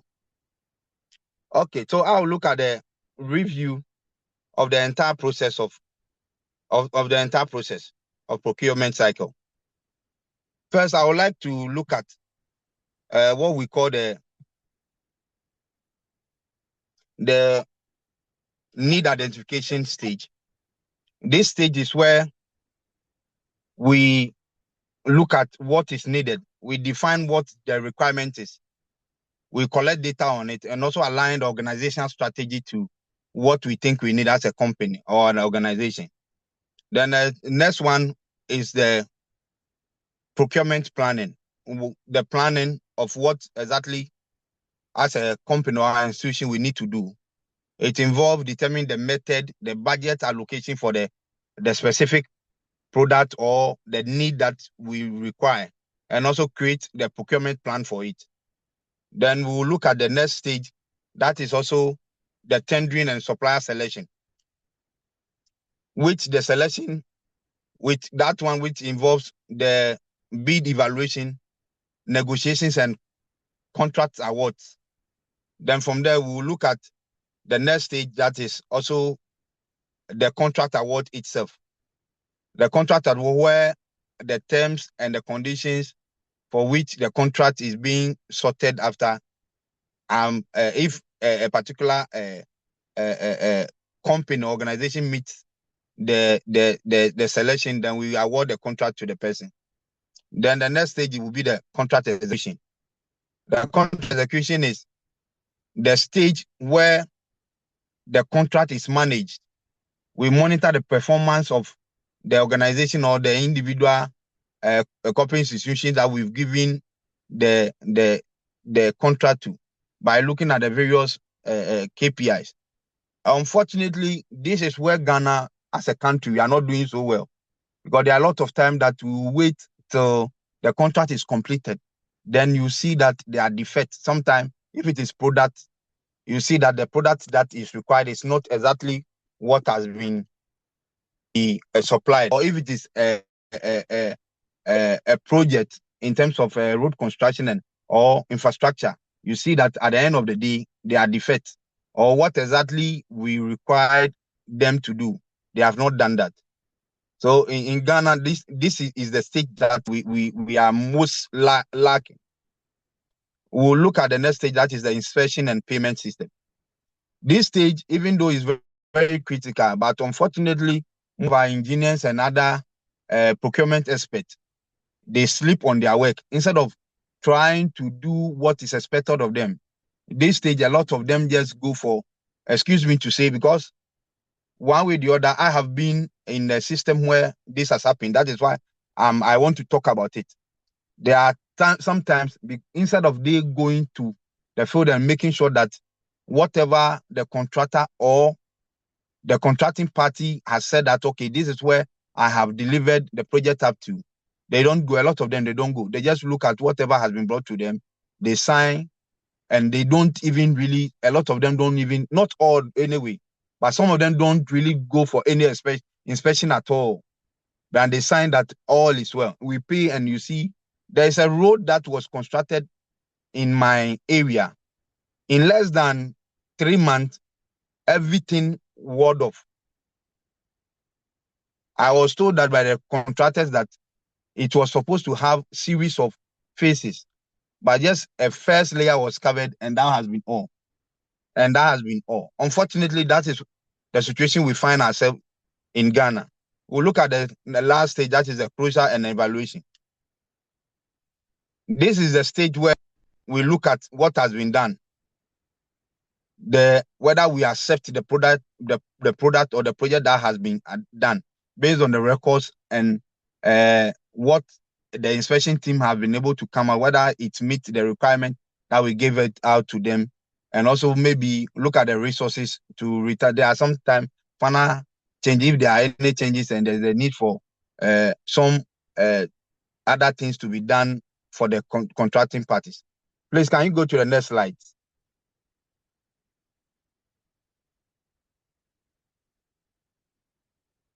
So please, can you go to the next slide? Yes, I will also look at the gaps in the various stages. But first, I will take the sourcing stage. The first gap we identified is the poor procurement planning. And we look at the effect on that particular gap. You realize that there are mostly a lot of delays and shortages. If you don't plan your procurement process well, there'll be a lot of delay and shortages, and it causes a lot of debt at the end of the day. The solution that we prescribe or suggest for this particular stage and this particular gap is to do an annual procurement plan. When we are starting the year, there is a need for a procurement committee or procurement department of each unit to be able to plan their projects or their procurement processes well right from the beginning to avoid these delays that at the end comes. We look at the second one is political interference.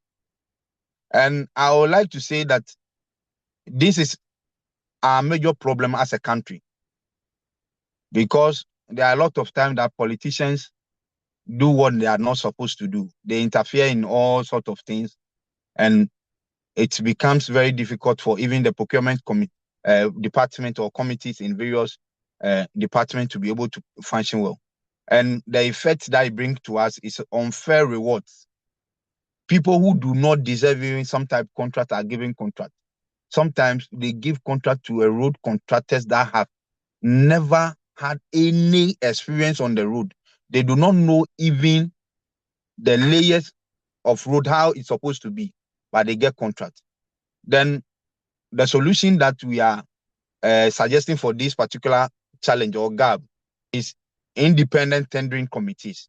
We know it exists already in various institutions, but what we are saying is that there is the need for us to empower them more, for them to know that at the end of the day, if you do not go according to what the politician says, nothing will happen to you, you will not lose your job, and nothing will happen to you. If they are empowered that way, they will know that they can do the right thing and still hold their job, and it will be done. The next gap we look at is weak supply evaluation. And the effect on that is poor quality of the work at the end of the day, or unqualified suppliers or contractors, just like I mentioned earlier on. If there are weak supplier evaluation, there are sometimes the suppliers or the projects are not being valued properly. So when they are not done properly, the contract will be given to somebody who is unqualified. He will do a poor work. At the end, the country suffers. So the solution we are suggesting is that supplier due diligence must be done. There must be a thorough check on the supplier's background. There are some companies that they register today at the Registrar General's Department. Then the next 1 month, they are being awarded contract of millions of Ghana cedis. There must be due diligence to make sure that even those on board, even though there are companies that can start today, but their personnel have the capacity to deliver that project. But it must be done well so that we are sure that these people can deliver. The other one we want to look at is non-transparency. There are a lot of time in our public sector, there are no transparency at all. There are no transparency at all when it comes to our procurement process. So the effect is that it reduces competition. Somebody might, one way or the other, give information to whoever they want the person to win. That this, even the tendering committee, sometimes they are compromised. They give information to people that they want them to win contract and tell them that this is what you need to do, this is what you need to do. Not even at the pre-side, but even during the time of they looking at the various tenders. And we know it happens always, and it is a problem. We are suggesting that there should be e-procurement system where nobody can do changes or nobody can manipulate the system. We have identified other gaps that we can look at. For instance, we can look at sole sourcing. Sole sourcing has also been a gap at the sourcing stage. There are a lot of time that sole sourcing that is supposed to be used to procure emergency supplies or deliver emergency project for the government. There are most of times that they are used the way they are not supposed to use. Recently, we heard that even the current government, out of the various projects that they have contracted for people, a lot of them, almost 70%, have gone under sole sourcing. And we think that those are some of the things that are disturbing us as a country. The effect is that there are a lot of time that because there's no competitive bidding, the projects are being overly evaluated. There are cost overruns when it happens because they classify them as emergency, and even though they might not be, they give certain valuations to the projects that are not supposed to be. And what we are also looking at is that every sole sourcing, we are looking at how to solve this problem. Every sole sourcing project or a contract that is given must be critically assessed and make sure that it is actually an emergency need for that particular product to be supplied or a project to be delivered. Thank you. I would like to end here so that my other colleague can also continue. Thank you. Hello, good evening. My name is Reginald. I'll be taking the next slide, which is the gaps in the execution stage. So can we have, okay, yeah, that is it. Before proceeding, I'd like to say that although the slides do not currently contain details of the Ghana School Feeding Program, we would like to make verbal references to the Auditor General Report of 2024, just to explain and demonstrate practical understanding of this stage. So the execution stage is the stage where the organization actually carries out the purchasing process and manages the contract. Most often, the gaps identified here include poor contract management. In explaining poor contract management, I would say that this is when there's no credible process or structured system to monitor the contract as it is being executed.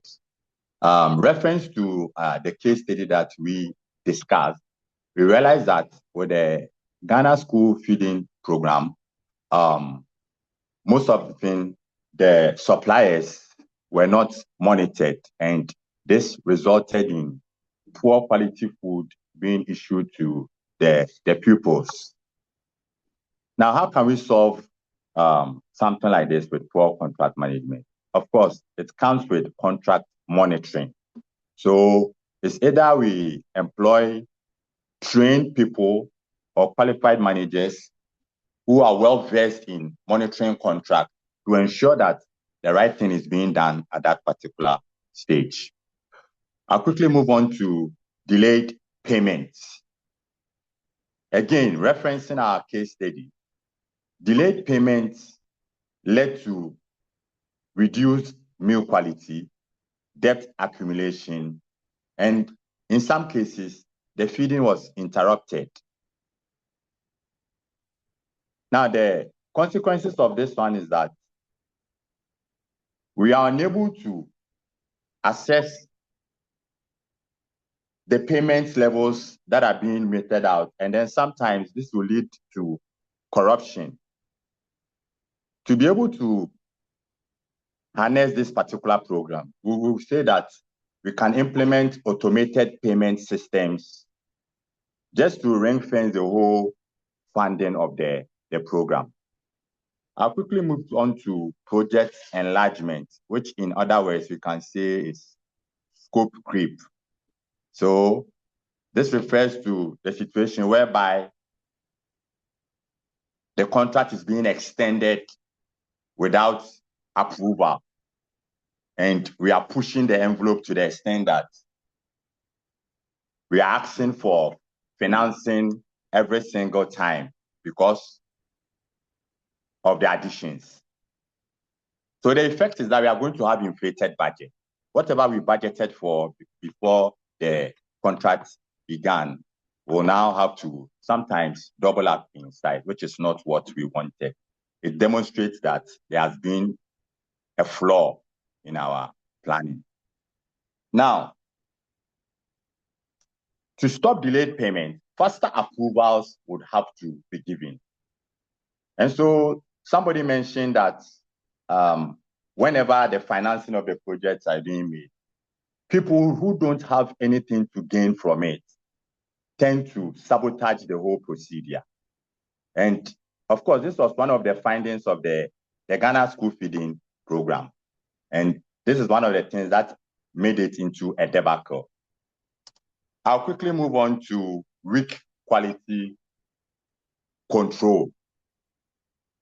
So quality control, as we all know, is enforcing or ensuring that the expected quality is being delivered as per the terms of the contract. Poor quality control would definitely lead to poor work or poor execution or poor services being rendered. To stop this particular gap, we propose that independent inspections must be carried out. Committees of people who don't have any affiliations or any particular interest in the contract must be used to audit it all the time to ensure that weak quality control doesn't happen. Please, can I get the next slide on the closure? Thank you. So the closure stage is actually the final phase of the cycle where the institution, and in this case, the government institution, officially ends the contract. Of course, after confirming that the supplier or the contractor has completed the work as agreed, with all due payments made, and then the contract formally closed. Activities here include final inspection, supply evaluation, record keeping, and then the lessons learned. However, some of the prominent gaps that occur at this particular place is poor record keeping. And so as a result of poor record keeping, we are unable to get any historical evidence of supplier performances. At the same time, poor record keeping will mean that we will lose track of all the gaps that we have discussed prior to this particular point. And it's going to result in audit difficulties. Prime examples will be sometimes people setting fire to the archives just to hide the evidence or destroy the evidence available. We suggested that we can look to digital archiving to ensure that everything is kept intact. So digital archiving will go a long way because when we come to digital archiving, there are duplications. You can even duplicate the storage. Copies may be kept at other areas. Though it has its own issues, like corruption of the disks and all that, but because it gives rise to, or it gives way for duplications to be done and all that, digital archiving is a strong practical solution to ensuring that poor record keeping is kept at bay. We can also talk about weak audits. Now, weak audits will simply mean that though audit is in bold print, they are doing auditing, but in fine print, there's no motivation to actually present a holistic audit. It could be for the purpose that people are interested and would like to cover up. Therefore, they are not going to go in deep into things and then bring out the audit. There's going to be, its effect is going to be corruption risk. When we go back to the Ghana School Feeding Program, one example was that there was limited assessment of caterer performance after the contract completion. I think some time ago in the news, somewhere in the Volta region, the police intercepted a van of food items being carted to somebody's home. And this person happened to be a supplier, one of the suppliers for the Ghana Food Program. And this is just what she was making on the side at the expense of the government. Deeper findings reveal that it is something that had been ongoing and it was not a one-off thing. And so if proper auditing was being performed, all these things wouldn't have happened and the government was not going to lose all these amounts of money. So we suggested for stronger internal audits. Stronger internal audit. When audit is strong internally, it makes external audit even easier to execute. I'll now move on to the lack of post-project reviews. Post-project reviews, which is very, very, very important. When contracts have been awarded, it's the best practice for us to go through, comb through, and then evaluate and assess the contractor's performance. This will inform future decisions as to whether we can have this contractor coming back to work for us on such a project, or whether we can recommend this contractor to another person. let's not forget that we are talking about public procurement. And so if a contractor performs admirably at one of the government institutions, of course, it is easy to recommend to another government institution that this particular contractor is always on point. And so post-project reviews will force contractors who don't perform well to try to get a good record and come up clean. And so this solution that we are proposing here is that there should be strong supplier performance evaluation. There should be strong supplier performance evaluation. On that, I will end by saying that with strong performance evaluation, supplier performance evaluation, it doesn't start at when the contract ends, though the word there is post-project review. It should be an ongoing thing. It should be a real-time thing. As the contract is going on, we are making notes, we are putting all those things down. And so by the time the contract ends, it is easy to do a post-project review. Thank you very much. I'll hand over to my colleague, Madam Becky, to continue. Hello, good evening. My name is Rebecca, and I'll continue by talking about some real instances in Ghana where the public procurement has been faulted. So the first instance is the PDS concession deal. That is the Power Distribution Service concession deal, where a contract was given to this company, the Power Distribution Service. It was awarded a 25-year contract to manage ECG in the bid of Where's your face? trying to introduce them. This is my face. Go ahead, please. In the bid to some kind of reform the ECG by introducing some private sector entity into it. But within some few months, this contract was cancelled because they realized that PDS was rather embezzling funds instead of trying to improve the ECG services. Then another instance is the Public Procurement Authority contract splitting scandal. This also happened in 2019. With this one, a big company was able to source government contracts to construct road. But what this person did was, instead of initiating the contract himself, he splitted the contract by selling it to individuals and getting more money. Even if when he was awarded the contract, he didn't execute the contract. He rather gave the contract to individuals.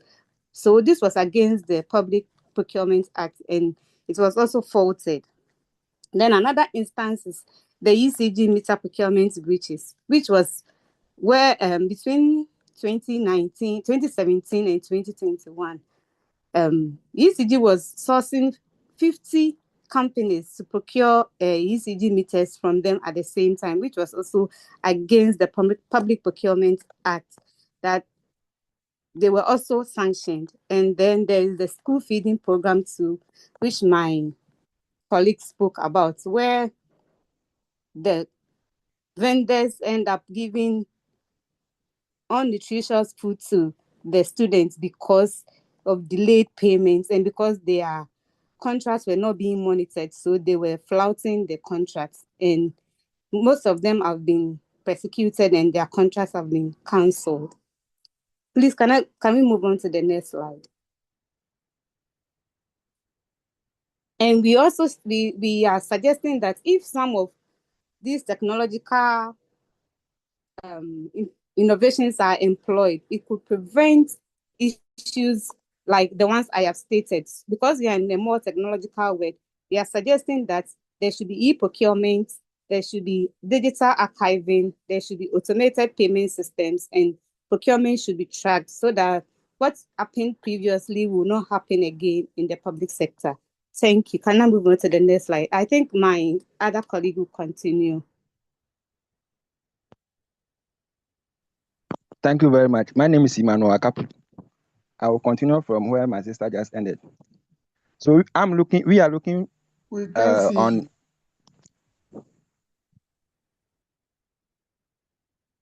Please, can you see me? Doc. Hello. So Yes, we are looking at the key recommendations here. So our team found out that all those gas flows we've spoken about, we have to recommend some key factors. Even if a lay person take this paperwork, he will know that procurement is not just anything you can use your knowledge to do it. So the first one is we have to strengthen procurement planning. In some organizations, they normally submit their procurement plan quarterly or yearly. Some even don't do it at all. So in this our paperwork, we suggested that or recommended that we should strengthen procurement planning for us to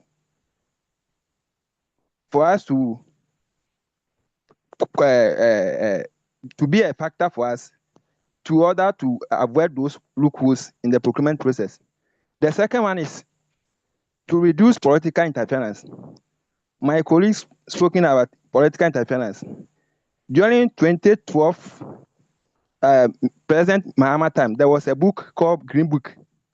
That book, when you find something to read, there is a narration that 75% of Ghana roads have been constructed. But in reality, none of the road has been constructed. So if we reduce or there's even no political interference, we can continue to achieve what we want. Again, we have to train procurement officers. There was a time I was an internal auditor for one of the organizations. So I went to a procurement department, and if they call it store. So when I get there, there is a woman there. And I asked her how many staffs are here. She said 3. What are their qualifications? They said 2 is JHS leavers and 1 is estate officer. Estate officer, which is that Kwame Nkrumah time estate officer. So I asked her that, what system are they using here? The woman couldn't answer. But Ghana Air Service, we have systems that have been put in place. We have GIVMIS, we have LIMS, we have DEMIS, but that woman don't do anything. So in our report as audit, we write that they should transfer a trained person to go and occupy that office. So in our paperwork, we found out that we need to train procurement officers to occupy procurement activities. 4, we have to effective contract monitoring. When award are being given, there should be monitoring team to monitor the contract. I will go to a digital procurement system. We have to get a digital procurement system to partake all procurement activities and audit. We have to strengthen audit system. Recently, there is an issue at the public account committee in Accra. So our minister, information minister Sam George, was questioning the panels, but in the long run, those work was done somewhere 2023, 2024. He was not there, but he have to take accountability for it. But sake of political issues, he too want to defend his office. So he was also challenging the panels. Tony, go down, through.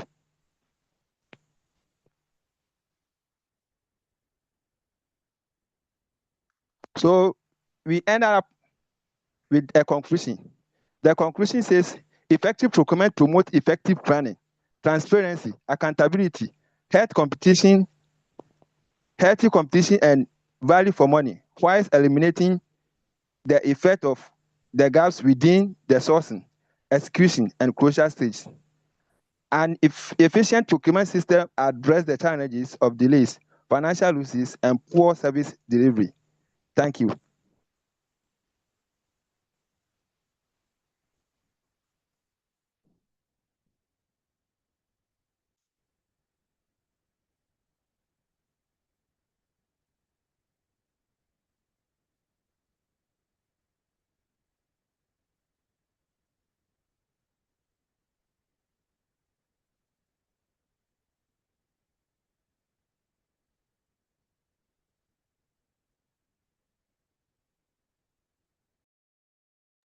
Hello.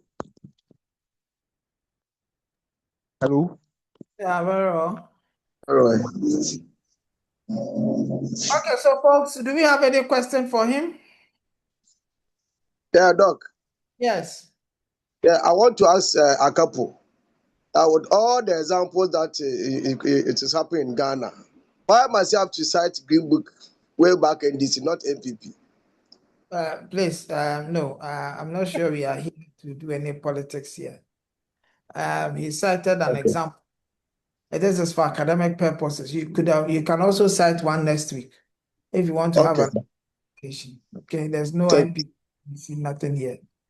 In fact, Yes, sir. indeed, I'm excited that some of these, because I need typical examples to be used for some of these. We are looking at gaps, and so if he has indeed, we have several of these happenings in the public space. So if they've been able to come up with some, I'm not sure we should be looking at it from that point of view. Ghana is losing money. It is Ghana which is losing money, and not any political party that is losing money. Sometimes we need to get some of these things straight. All right, and so I like these Yes, Doc. examples. Yes, Doc. Yes, Doc. I appreciate these examples that it has been brought to bear, and they actually fall within the the various infractions that happens in the public procurement system, which we are indeed more or less aware.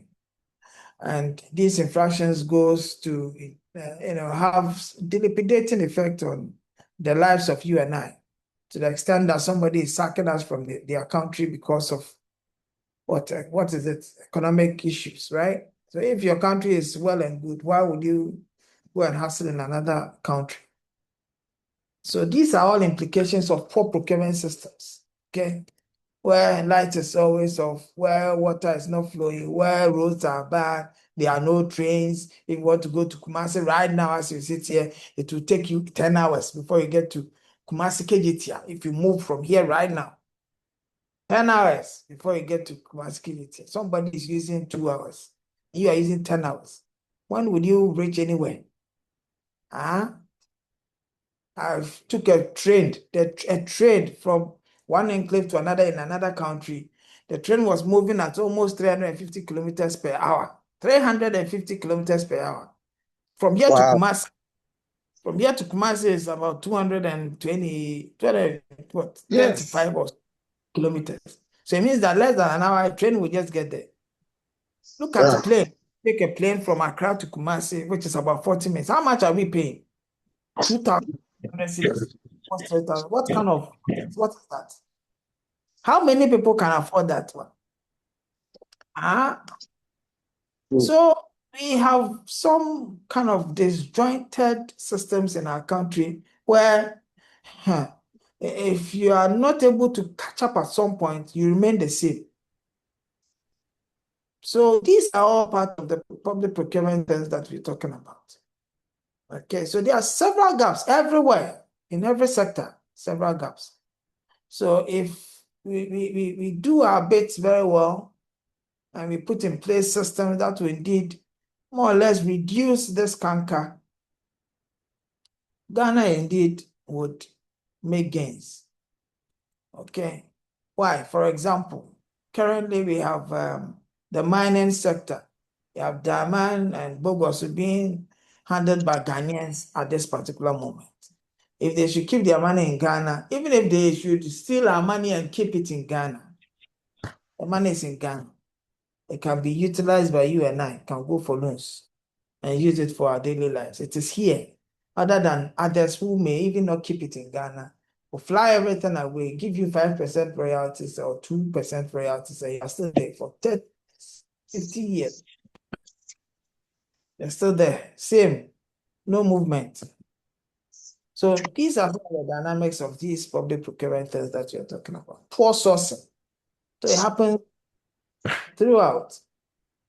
I always use this as an example. You work in Kolebu, you are the procurement officer. You've seen that these needles that you are getting from this source is crooked. So when you use it to pierce the body, it's so painful. Now you decide that, okay, as a result of your 10-20%, you still go ahead and then go and get it. Okay, now when you are sick in that hospital, the first point of call is there, that same hospital. You can imagine you also feeling that pinch when you are, those crooked needles are indeed being used to pierce your body.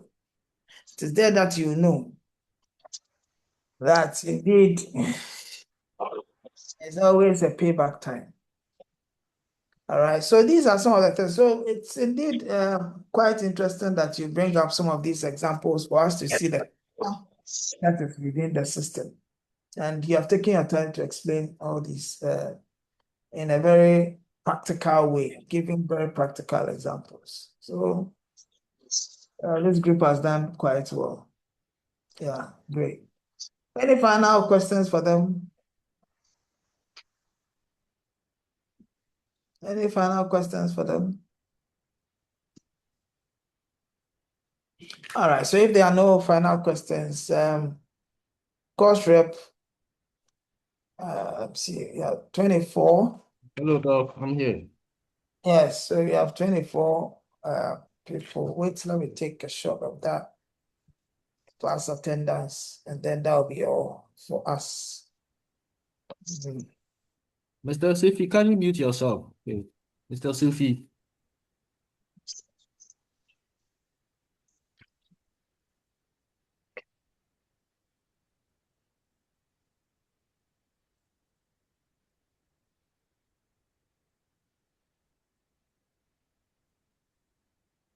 All right, so that's it. We are meeting next week. So we have 2 more times to meet, right? I think Yes, this has been quite an expose. This has been Yes, good. And the gaps in procurement and then seeking solutions. I like your solutions. Some came in with some digital tools and all that. Very interesting. Of course, we'll put all together, send it to me. I'll look at it and then give some, do some more assessment on that. But all of you have done quite well, except that those things that you do, which I do not like, some of you still continue to do it. You always blame the network. Remember, I've been teaching for a very long time, and these things, go to a place where you can get a very good network. Okay, that is what you have to do as a professional. Okay, if you were to be interviewed by the U.S. Embassy right now, you will sit somewhere where you can get correct internet. Okay, this is an assessment for you.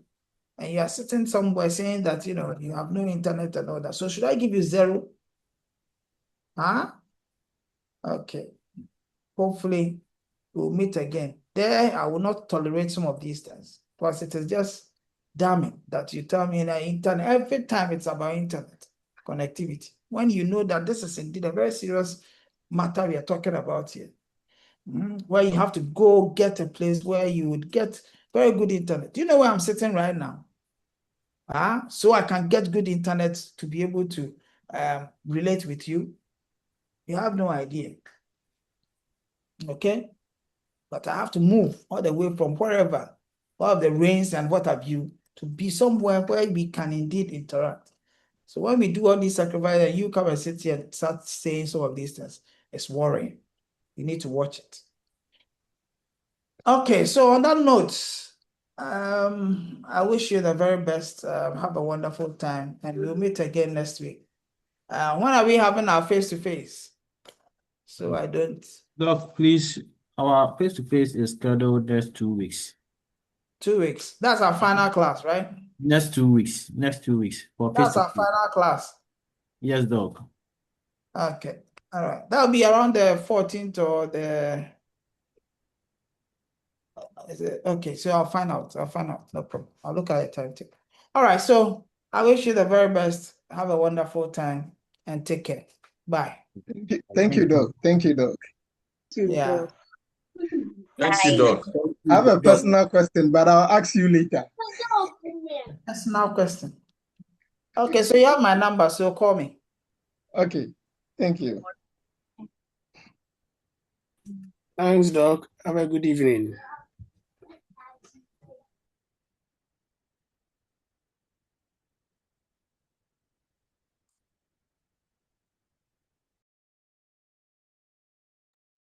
Akapo. Akapo.